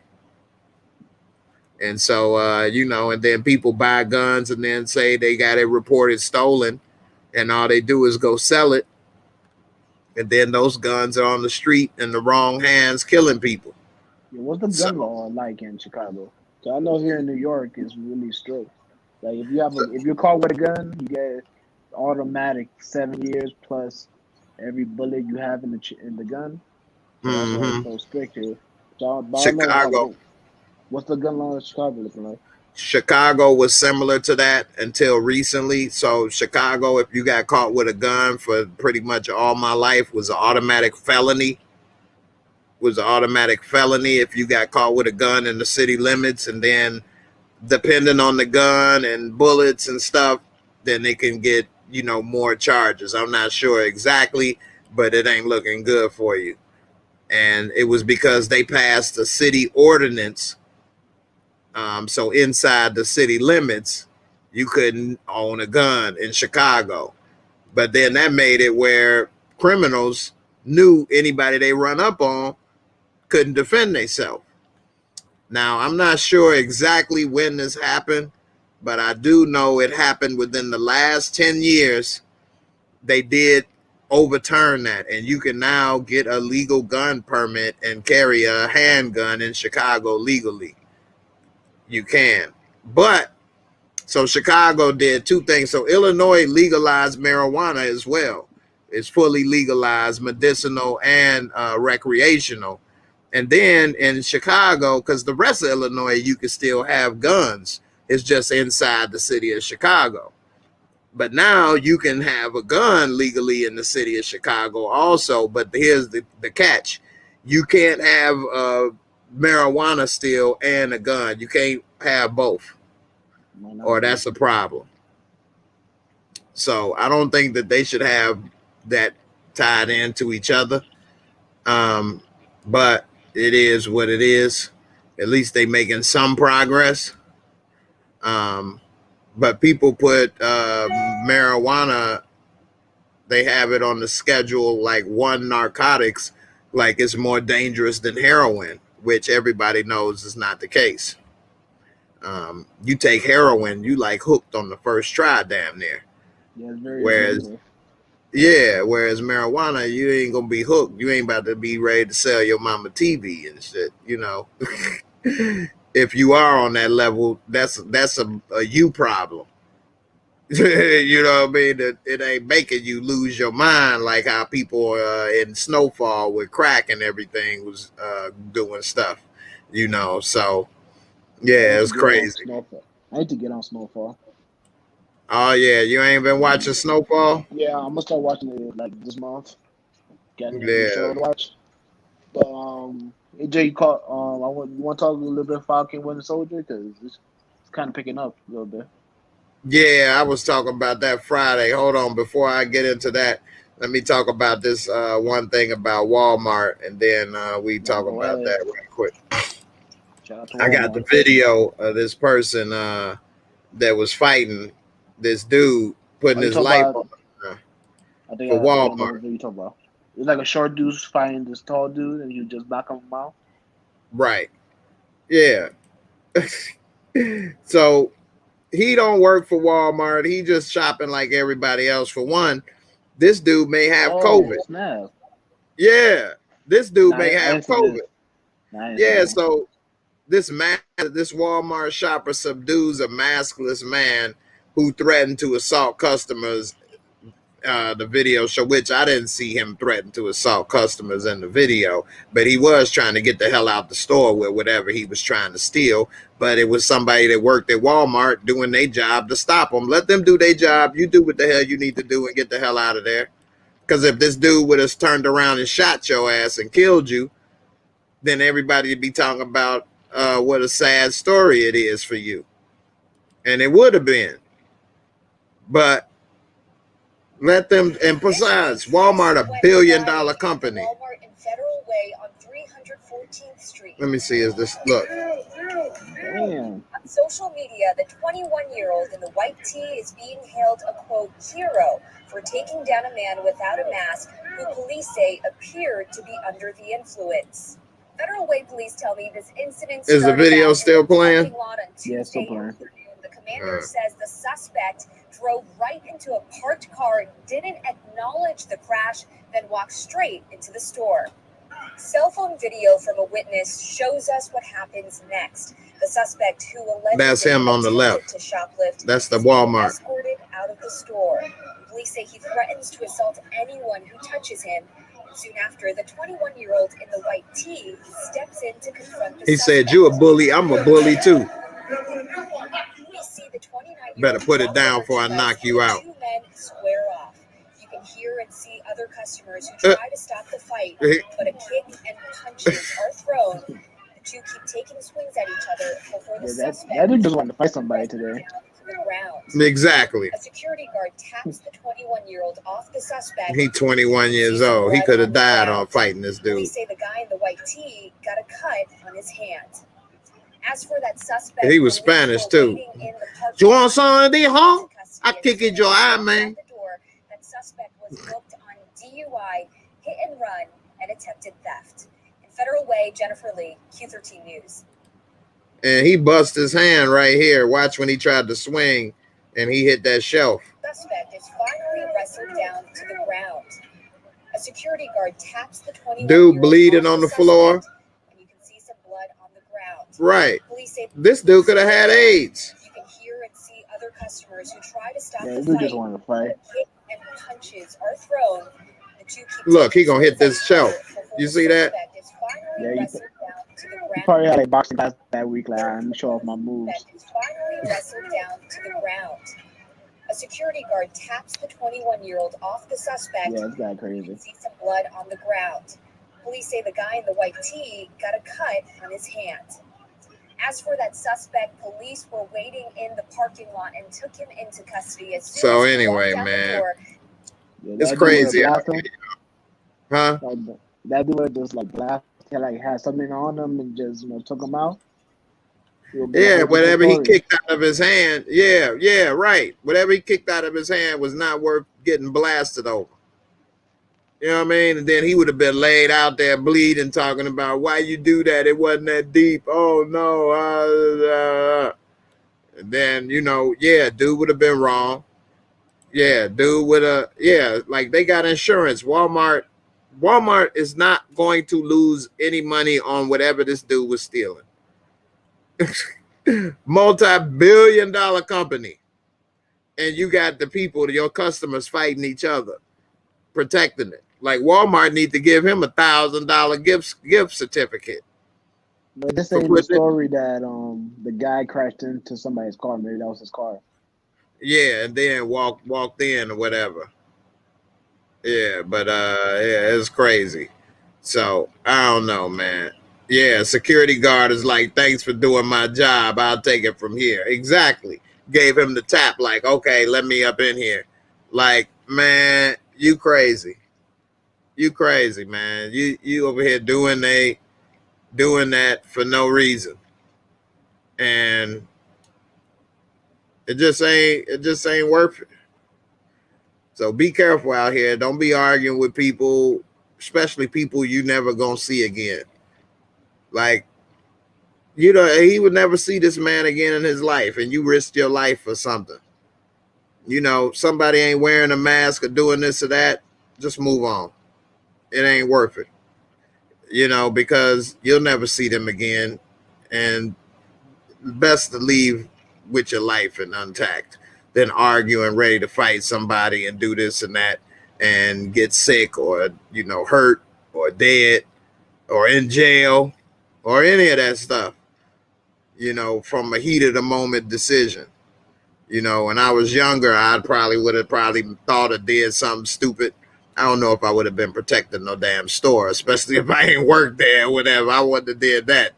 But you know, I might have got into an argument with somebody over a mask or something when I was younger. I'm not arguing with nobody about no mask. I know people take this too seriously, man. It ain't. I'm glad I'm a little older. I ain't gonna argue about it either. You know, if I go somewhere and they ain't doing it, I'm turning right around and get the hell out of there.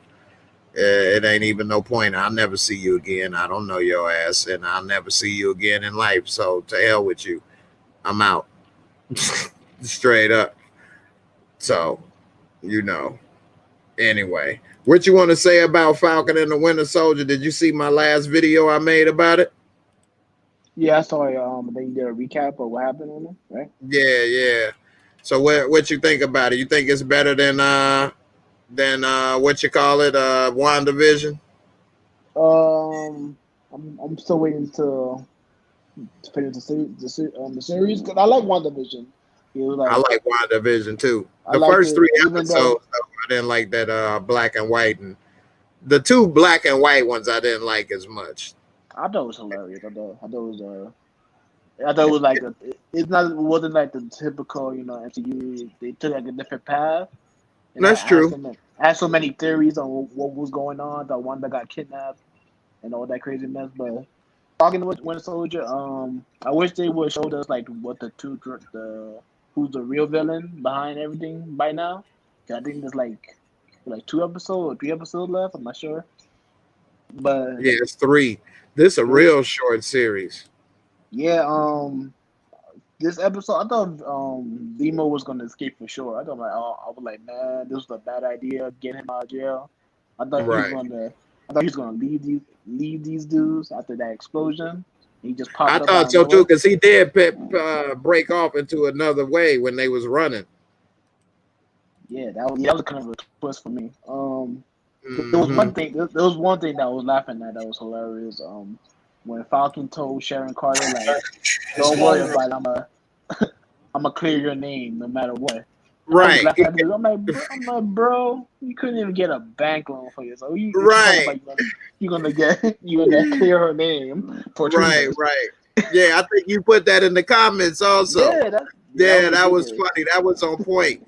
Hey, that was really on point though. Dude can't get approved for a bank loan, but you about to clear somebody's name for all these terrorism charges. Like, really? Yeah. You can't even get a boat. Yeah, I think that's Falcon's problem. He makes too many promises. Like, it's going to happen. It's can't deliver. Like with his sister, he said, "Don't worry about it. We getting this loan. You don't even have to worry about that." Then did it happen? Right. Talking about, yeah, that bank here. Wait till I kill him. She like, what? Whatever. Why you wasn't talking that smoke when we was there? You know, yeah, he's something else, man. He should have been telling the old girl when she like answer and put it on speaker. Hey, man, I'm smiling tiger or whatever. I ain't answering the damn thing. Handle your business. But he went on ahead and did it. So Now, I mean, y'all know, are they trying to make her like hate his sister, like his sister? Because that whole her calling her during that moment, I was like, what is going on here? Why are you calling this man? How are you just calling this man? Isn't he in a different country right now? You just your international business right now? hey, that's another good point right there. I mean, she was in America, he all the way in Europe somewhere, so the time difference would have been, you know, it would probably been what? Well, it was daytime for her, and she was talking about cereal, and it was nighttime where they was at. Now that I think about it, so maybe you know, a 12-hour difference or something. I don't know, but like, she calling him like that's her husband. She's like, that's your brother, man. Like, what's wrong with you? Like, calling that's true. That's true. Wow. Yeah. I don't know, man. Yeah, I don't. She pissed me off when she was up here mad at him, talking about why you was off saving the world. I had real problems to deal with, bitch. You're saving the world like he was going to the Right? Okay, I don't save the world. Ain't no more world. What problems you got now? Talk about some real problems to deal with. What? A fishing boat captain, Bubba Gump? You better shut your ass up. Yeah, I'm sorry I was fighting Thanos. Sorry I wasn't with you fishing and stuff. Like, yeah, she was pissing me off, man. She was getting me tired. Yeah, but it was a good episode. I was confused at the end with the whole Wakanda people showing up. Why they showed up? Like for Bucky? Oh yeah, I think the Royal Guard, one of the Royal Guards. Yeah, Dora Milaje. Yeah, the Royal Guard. So they showed up. This is funny though. He didn't want to be Captain America, but he wanted to be Captain Saber though. Falcon. But that was funny, Corey. But so the reason they showed up, I know, right? The reason they showed up is because Zemo was controlling Bucky, and that's why, you know, Zemo had the King of Wakanda, T'Chaka, killed. Oh, and yeah, I forgot about that. Yeah, so Zemo was in prison for his crimes, and now Bucky got help from Wakanda and them, so, you know, they kind of saved his life. He kind of owed him, and they feel some kind of way like, damn, bro, like, we didn't help you. You didn't got back together, got your arm or whatever, and this and that, and now you saving the dude that killed our king? Like, what are you on? But I didn't know he got out, though. Because they from Wakanda, they know everything. Yeah, but they got that technology. They probably been monitoring this and that. It's probably, you know, they probably, if they are monitoring stuff, you know, then through secret wire, you know, information, then I'm sure they know that dude is escaped. Like the prison is probably reported that he's escaped. It may not be on CNN, but, you know, I'm sure they know. Just like Captain America knew he escaped, but they didn't know that Bucky and Falcon helped him. No, he didn't. He suspect, like, I know it's them. I don't know for what reason why he thinks it was them, though. Right. But then, oh boy, the black dude with him said, hey, but we can't just come at them and accuse them of that. You know what I'm saying? I can't remember the brother's name. Yeah, I'm all the way out on the new Captain America, because that first scene when he said, you know who I am? I'm like, bro, I'm like, relax. Yeah, I know. Like, yeah, Steve would have never did that. Now, I'm not trying to compare him to Steve all the time, because he's his own man, but yo, it looks like he's gonna crack under the pressure. He's gonna do something real stupid. Yeah. But it don't seem he really ready for it either. So he's not at all. Yeah. Well, hey man, I'm about to get ready to get up out of here, man. I appreciate you for coming through. Yeah, no problem, Jay, man. Have a good night. Yep. Hey, I appreciate everybody for coming through. Oh, I do got one more update though. Before I get up out of here, about the app of the week that I was telling y'all about for Rakuten. I'm allowed out now. Yeah, man.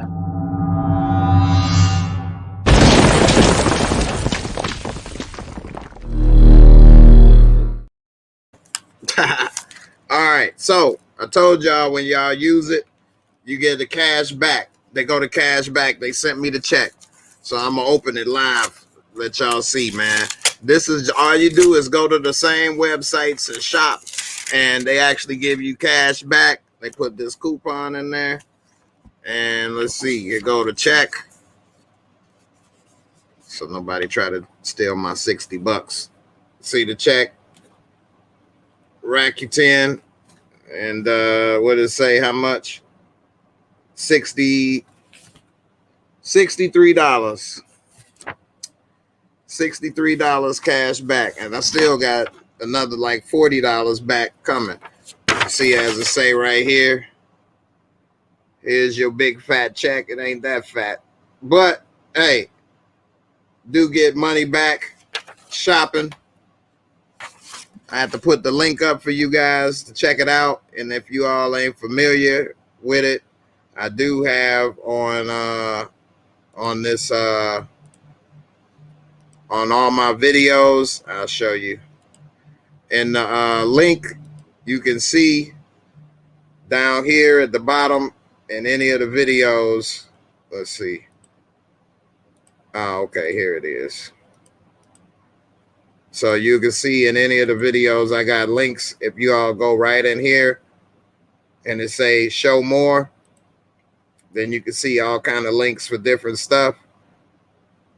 And you'll find the link in here. Actually, I think I don't have it in here. I apologize. I got to add it on here. So I'm going to add it on here. And also, I'm going to add it in this link right here. Let me see. And it's got all the sites that you want to go to and use. That's what I use all the time. And, you know, you can save a lot of money. I think you get a free $25 with this link too. So like a lot of this money I got when I was shopping, I bought some shoes from Nike. So not only did they give me the cash back, but then also got the deal. So the shoes that I wanted to get, I wanted them for a long time, but they was $400. I didn't want to buy shoes for $400. That's a lot of money to me. I ain't got it like that. But after the percent off and all the deals and everything, it came to $200, which is like the price of a regular pair of shoes, Jordans in my size or whatever. These weren't Jordans. These were Nike Adapt, which, you know, as soon as you put your foot in, then it automatically lace and motorize. It'd be like, like the Back to the Future shoes. And so I wanted those, and I didn't want to spend that much, but $200 was more doable. So definitely, they go to link, check it out. I see Slim just came in. What's up, man? I'm getting ready to get up out of here, man. You came too late, man. Yeah, man. I just want to how you doing, man? I'm all right. Hey, Kim, how you doing? Good. How you doing? I just want to comment on that Walmart that Walmart video. You gonna start the BSC? Would you do that? Nah, man. You can't do that. You can't do that. I tell you not to. I think if I was the guy that got kind of beat up, I think I would sue Walmart and the guy that beat me up. He's not an official of Walmart, and Walmart. So I basically got attacked by a customer at Walmart, right? And they didn't stop it. They watched it. And they didn't stop it. You got a good point right there. So you got a good point right there. He might have a good lawsuit. You let a customer beat me up. It don't matter if I was shoplifting. That's your job. Yep. You let a customer beat me up, and you basically embraced them after beating me up. So I think I'm suing Walmart. I think that kid has a lawsuit, bro. I don't care what he was doing. Okay, you don't steal nothing because they tell you not until to you stop leave the anybody. store. So he never left the store, whatever he took or was planning That's to take. true. Okay, that is true. That is true. so That's why they always let you walk out the store before they get you, or walk past the register only way to before get you they because that's steal the only way it's stealing. Unless they catch it in your bag or something. Now he whooped that dude. He whooped that dude pretty good. He did. He did. The He slam was did. a little heavy. It was extra. It was a little. That was like the icing on the cake. But Right. I'm a customer. You know what I'm saying? I'm still a customer. He's a customer. You let a customer beat me up, and then you let the security guard like call this guy a hero? Come on now. That's true. That is true.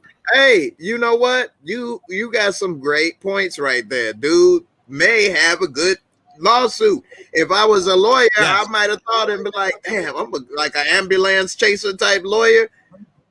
They can get some money because Walmart, even if it would lose, Walmart don't even want to go through that. They will settle, like you said, Kim, out of court, and that would at least be $1 million or $2 million or a couple $100,000. Yep.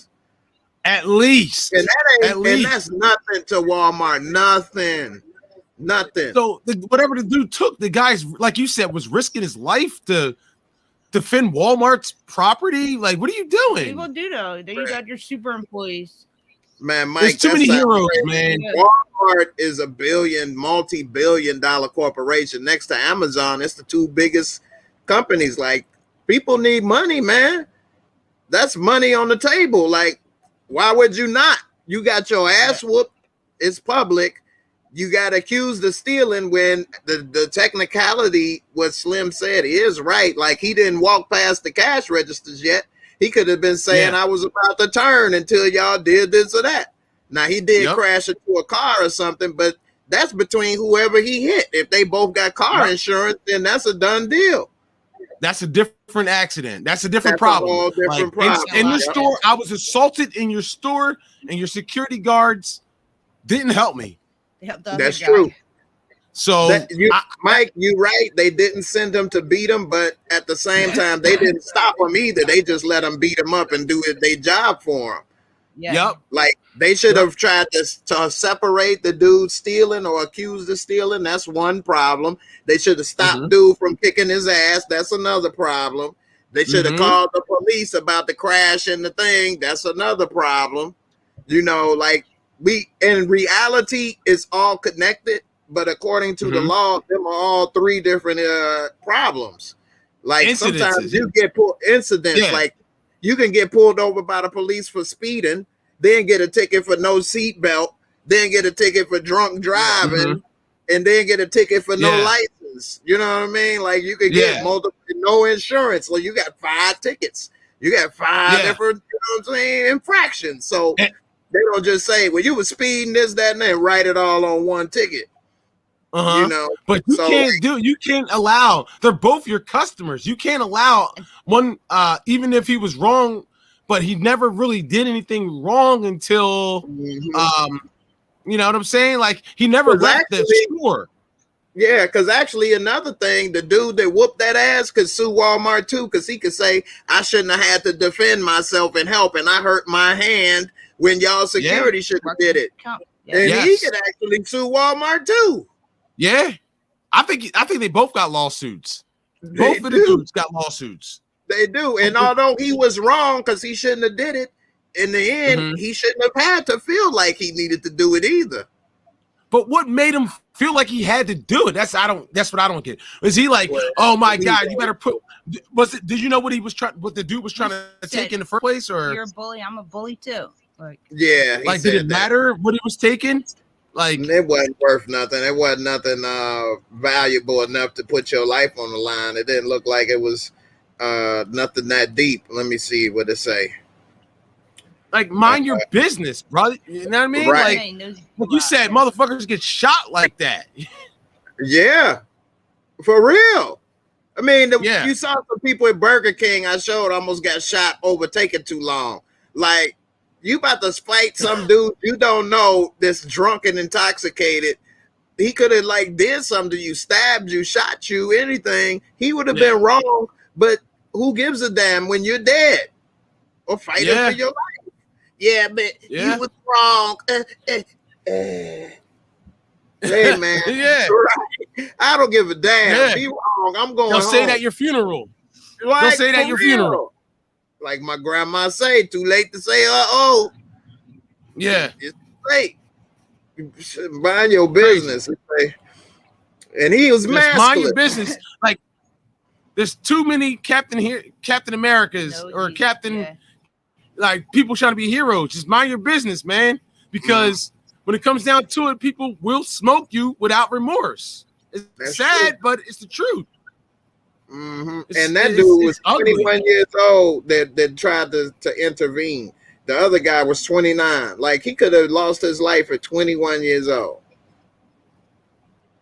At 21. For what? Like stupid. For what? For what? Stupid. Very stupid. Over Walmart property? Right. I can see. And I can understand more. I still wouldn't have done it. But if it was a mom and pop store trying to survive, and you go there all the time and got a personal relationship with old school mama that's there or whatever, then you would feel a little connect. Who knows? Who gives a damn about Walmart? I know. Like this was a $30 billion corporation. Like, what the hell is wrong with you? They're selling something for $30, and they're selling something for $30 in which they paid $5 for it. Right. You know what I'm saying? Yeah, this dude a damn fool, man. He up here squaring up, trying to fight this and that. If dude would have did an Indiana Jones and just pop. Yeah. Could have easily happened. Could have easily happened. It could have. And I just don't want people doing stupid stuff like that.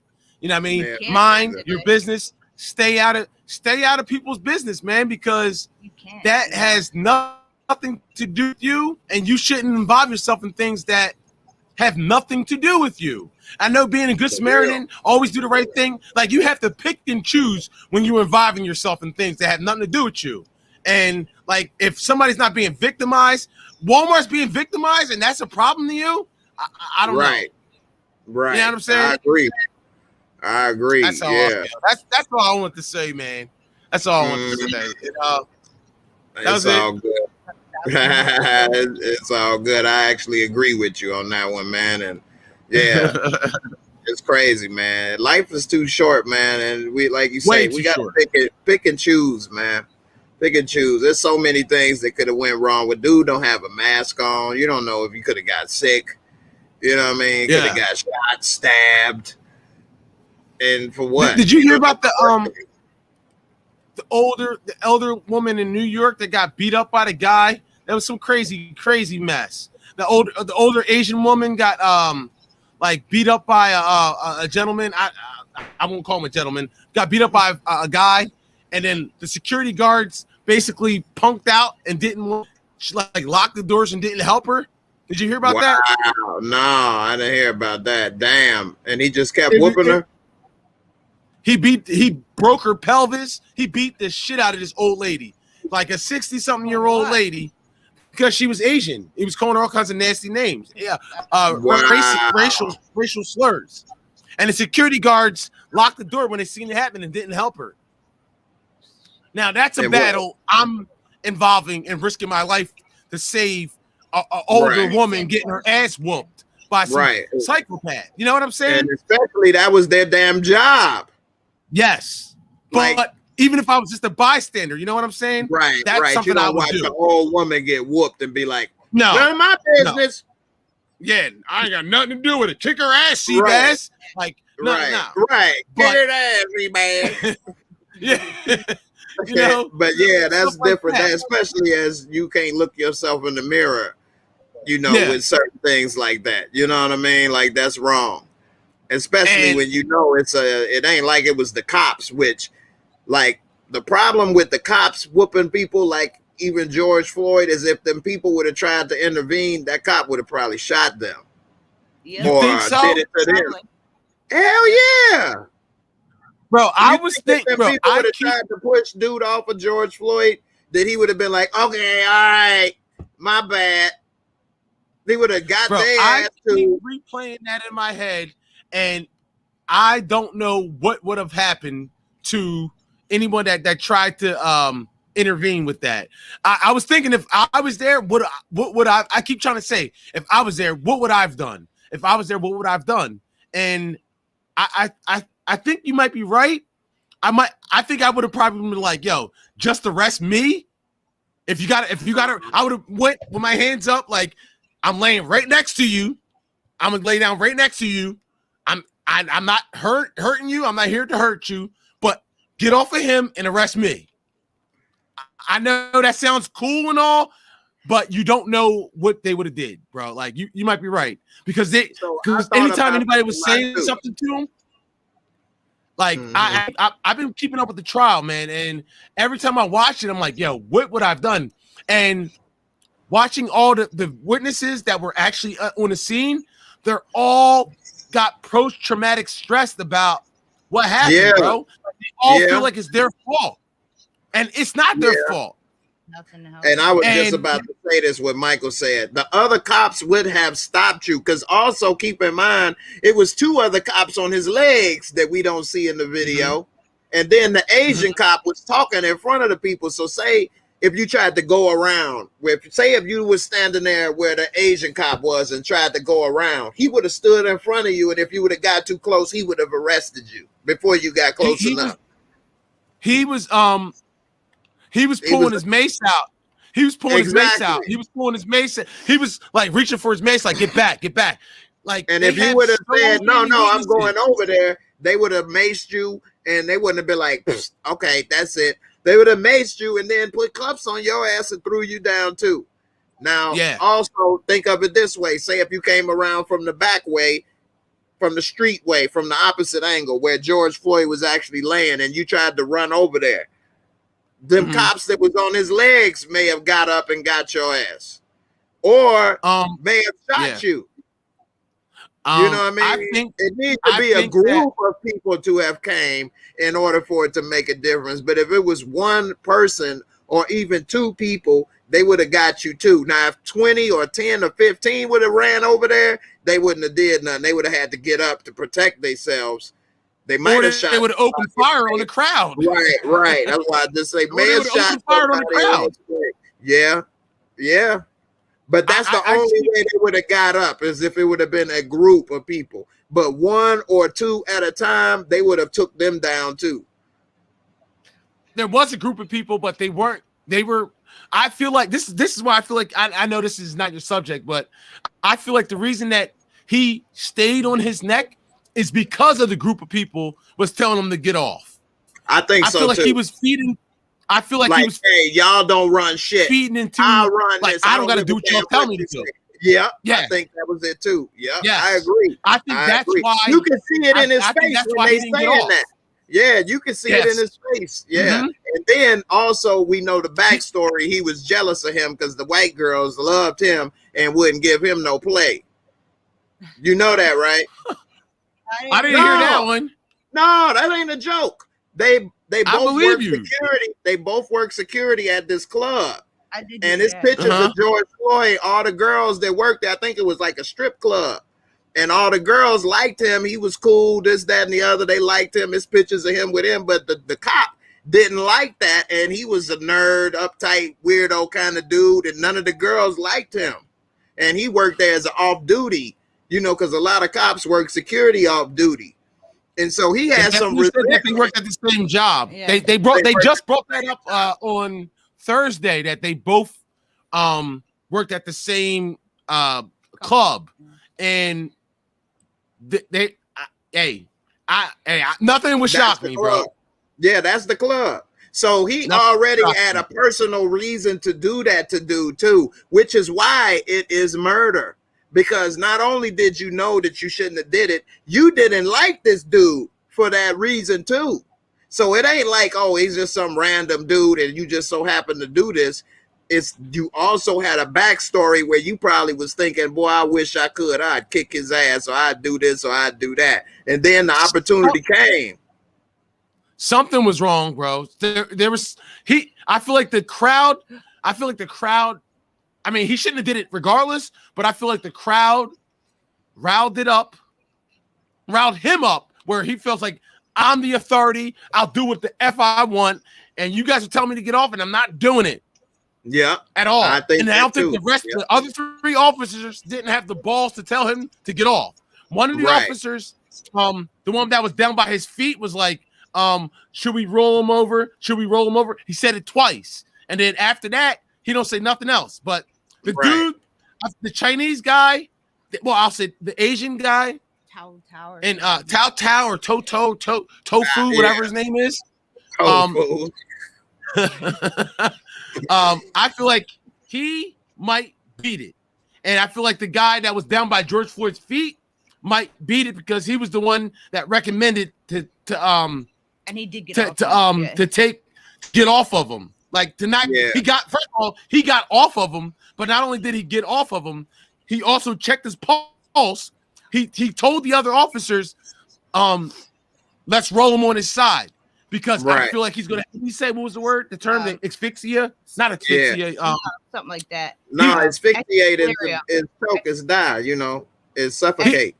He said exit delirium. Exit delirium, some shit like that, and which means that he doesn't want him. He peed on himself. Yeah, he did. But because now that liquid start running down. That's when you know you was out, because now you done lost conscious, your body fluids. That's some old stale urine, and that's what the prosecution's basically like. Come on. That's what the prosecution's like. So what part of he stopped resisting? He stopped resisting and pissed himself, and yet you stayed on his neck. Right. He was unconscious, and you still kept doing it. He stopped talking. He He peed himself. He what do they call it? The ambulance came, and he still stayed on his neck. So dude, there's no way he gets off or away with this. There's no way. Either he gets murder, or he gets manslaughter. Or even if they say he OD'd, okay, but he OD'd in your custody. He was in handcuffs. That is your job. He died in your custody no matter what. That's no doubt. He died in your custody no matter what. I don't care if he OD'd or we all know you killed him, but that's what he's trying to say, that he had a drug problem and OD'd. Right. But it doesn't even matter. It's either manslaughter, you let him die, or you killed him. So I don't see. There is no way. There is no version of this story where Derek Chauvin walks out a free man. No way. That's how I feel. I don't think so. That's how I feel. Like it's too much, bro. They got too many witnesses, too much evidence, too much. We would think just the video was enough, but man, the state is going deep in that ass with everything, bro. They got. The 911 dispatcher testified like, yo, I thought that the screen had frozen. He was on his neck that long. She was watching it like, yo. So we'll see. Damn. Yeah, I ain't been keeping up with it, but yeah, and they can't say he died from drugs. Like, he was walking around fine until you put your neck on him, your knee on his neck. You know, and he had COVID and survived COVID. Yeah, he survived COVID and all this stuff. But till you did this, now he was gonna die anyway. Come on. That's what he's trying to say. That's what they're trying to say.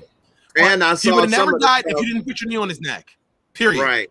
And another thing, they tried to, when they interview other black men, try to make it seem like they angry black men. That's why they saying what they say. Like, that ain't got nothing to do with what you did, you know. So anyway. Did you see that, bro? They tried to make it look like the guy that was basically pleading for George Floyd's life was some angry Negro with anger problems that was threatening the cop and all this other nonsense.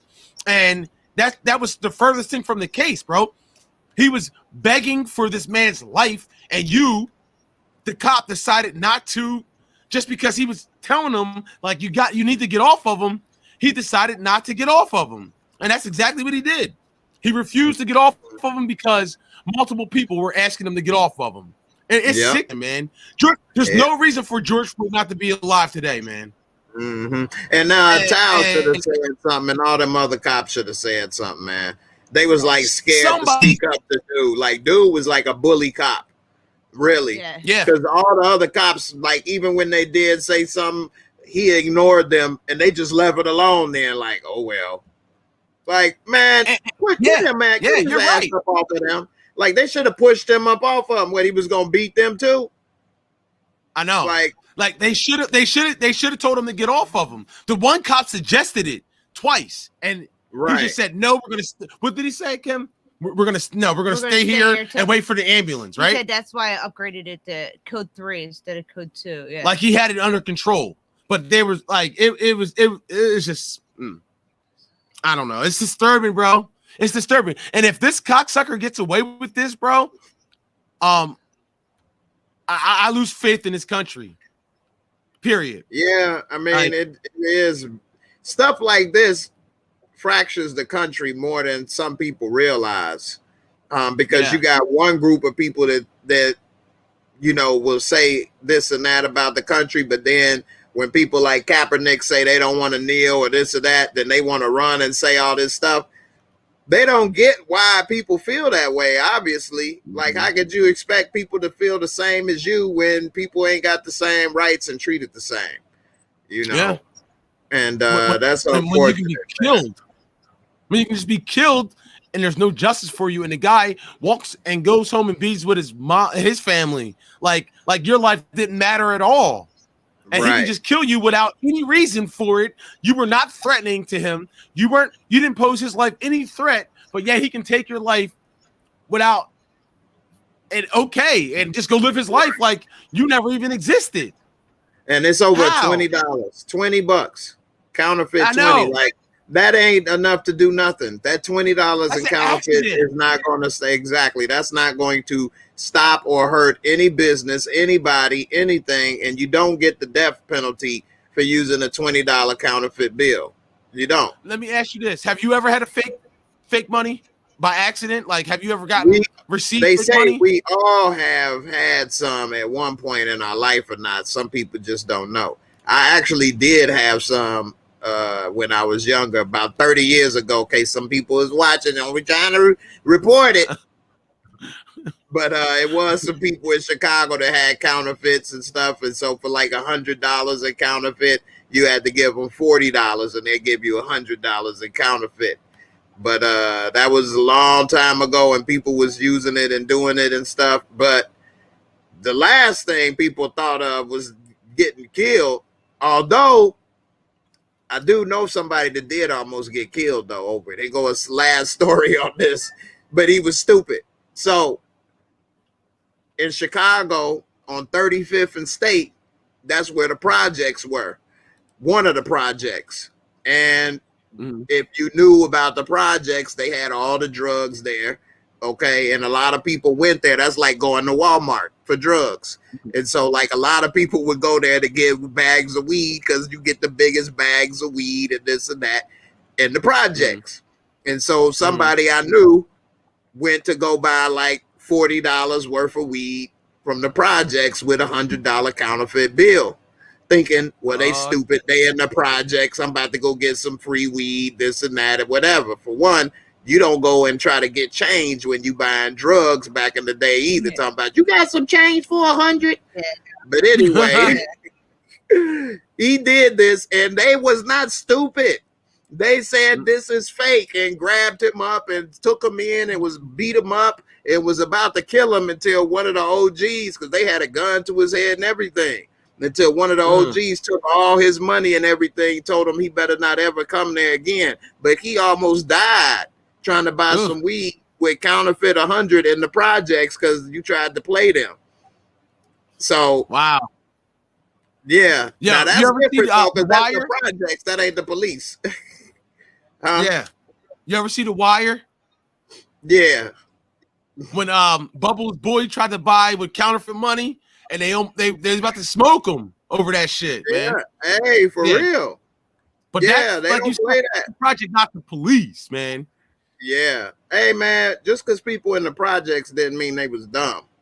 You know, they wasn't maybe the smartest on some things, but they knew how to count that money and what they was doing with what they was doing. So, you know, and he ain't never, from what I know, tried to do nothing like that again. Now, those projects are actually all, those projects are all torn down now today, and they put up like $300,000 and $400,000 townhomes, and they moved all the people from the projects out of there into the south side and the southwest side.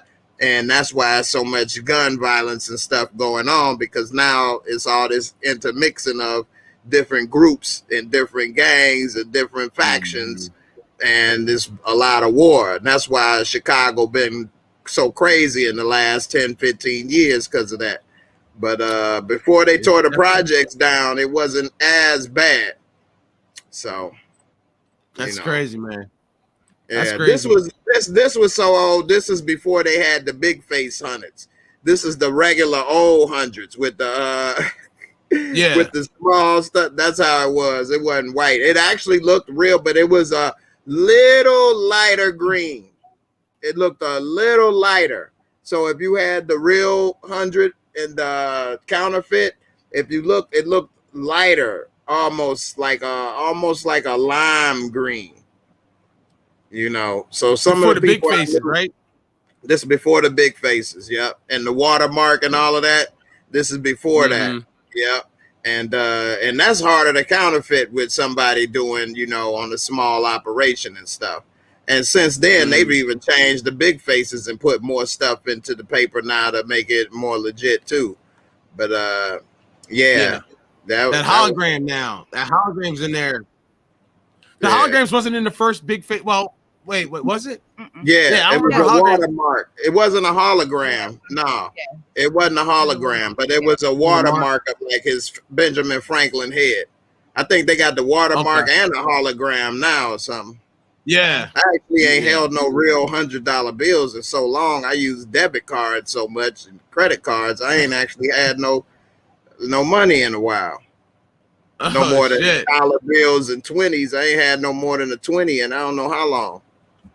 Every time I go to the store, if I have a $100 bill, they always look at it like it's fake, man. Every time, no matter. Who has $100 bills nowadays?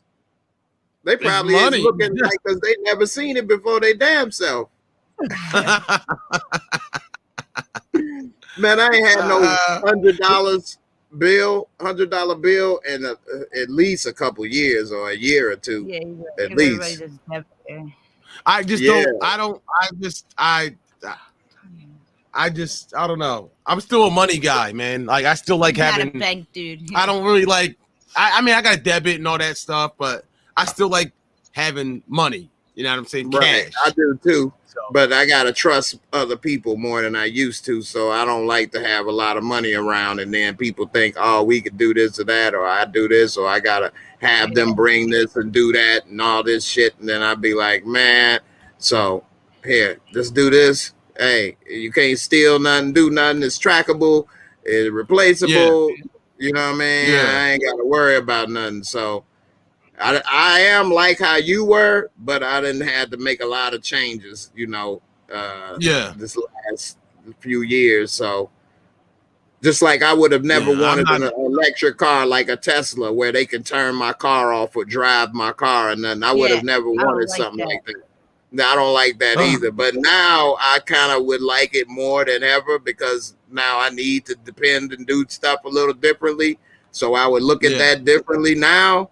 But if the situations was different, I would never want you to be able to turn my car off, tracking everywhere I go, this and that. I never would have wanted that shit. But just give me a 98 Mustang or something like that. I'm cool, bro. I don't need nobody. Fucking 5.0, huh? Yeah, just give me something old. I'm good. Like, long as it starts up, I'm good, bro. I don't want nobody tracking me or turning, like you said, turning my whip off. And, you know what I mean? None of that. Like, I just don't like it, bro. I just don't like it, man. Yeah, if I didn't have to carry a phone, I wouldn't do it, man. Like, nobody can remember numbers anymore. Like, like back in the day, we used to just have to remember numbers. There was no, or write it down on a piece of paper. There was no like nobody remembers the number anymore. Nobody. That's like, true. barely remember That's true. phone number. Like, Yeah. it's crazy. It's crazy. Yeah. But Yeah, it's making us dumber, the smartphones, man. yeah, We put more much. information and not learning it itself. Back in the day, I used to know at least about 10 different people's phone numbers by heart. And Like, another thing that people's phone numbers change so much, because back in the day you had the same phone number forever. Like, nobody has the same number anymore. Like, people's numbers change like they change their sneakers. Like, yeah, that's true. Yeah, like, yeah. But, I'm old fashioned, bro. Yeah, me I'm too. old fashioned. I still rock. I mean, I still rock.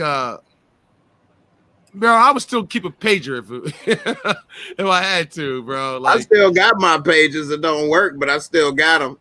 Oh, I wish I had mine, man. I wish I had mine. Got it. You know, they do actually still work, but that's like only police and doctors be having them now, like the original intent. That's what they used to say back in the day. That's what the only people that had them back in the day. If not, you're a drug the dealer. only people that got it. Yeah. Yeah. Oh, but hey, man, I'm about to get up out of here. I appreciate y'all for coming, man. You got to come a little earlier next time, but I know things happen. It's all good. Appreciate everybody. When you gonna hop on to talk about snowfall again? I got a video I made this I'm gonna put out either. What time is it? I'm gonna put it out in the morning, but I'll put it out today for the members. But in the morning it'll be released for everybody. It's about is Franklin, should he take out his dad? Is he gonna have to take Alton out? Oh shit! I was thinking the same thing, dog. I was thinking the same thing. Like, me and Kim said that. Like, oh, you got it. No, you don't. We were saying, will Franklin kill Alton over this? Or so Franklin gonna kill Alton? Yeah, something. Like, I don't know. I can't wait to see. It's only a couple episodes left. Yeah, it's 3 episodes left. So, you know, it's almost over. But yeah, I got the video. It's already uploaded and complete. I'm gonna go ahead and put it out there for everybody tomorrow. As you can see right here, will Franklin take out his dad Alton? It's already done. So it's 1 o'clock. I ain't gonna put it out right now. But anybody watching that want to see it, that's in the members, I'll make it public. But I need to make a thumbnail too. But yeah, I don't think it's looking good for Alton over there, man. I think it's about to be a wrap. I don't think so either, man. It's a wrap. I think, yeah. Somebody used to die. Teddy gonna do it. Yeah. Somebody you might. Yo, I didn't even think that, but you're right. If Franklin don't do it, Teddy's gonna do it. Yeah. And Connie Chung, she's gonna get it too. Yeah, she should.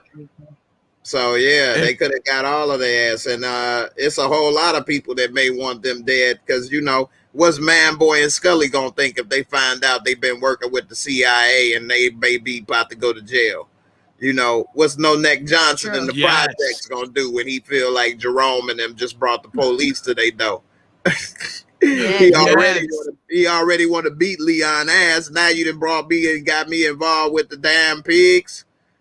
You know what I mean? God, yeah, I didn't even think about all that. Yo, wasn't it kind of weird how Leon lost the project so fast? He lost the project so fast. Fatback was running it, not Leon. That's what it seems like now. Like, damn. Like, that was quick. So who was the man, Fatback or Leon? Fatback. Yeah, obviously it was Fatback. Yeah. Fatback was Leon muscle, just like Leon was Franklin muscle, but Fatback had the respect, you know, and it showed that Leon is in trouble without it. So yeah. I'll have this out tomorrow. Everybody be able to check it out. So all right, man. Well, thank you for having me on once again. Oh, no problem. You on again, and we'll see what happens, man. I'm trying to hop on earlier next time, man. Yeah, no problem, man. It's been 3 hours, so I don't want to keep it too much longer. I gotta split it up anyway. So, but I appreciate y'all for coming through and everybody for watching and comments. Everybody take it easy. I'll see y'all on the next one. Peace. All right, buddy. All right, peace, man. Yep. Be safe, everybody.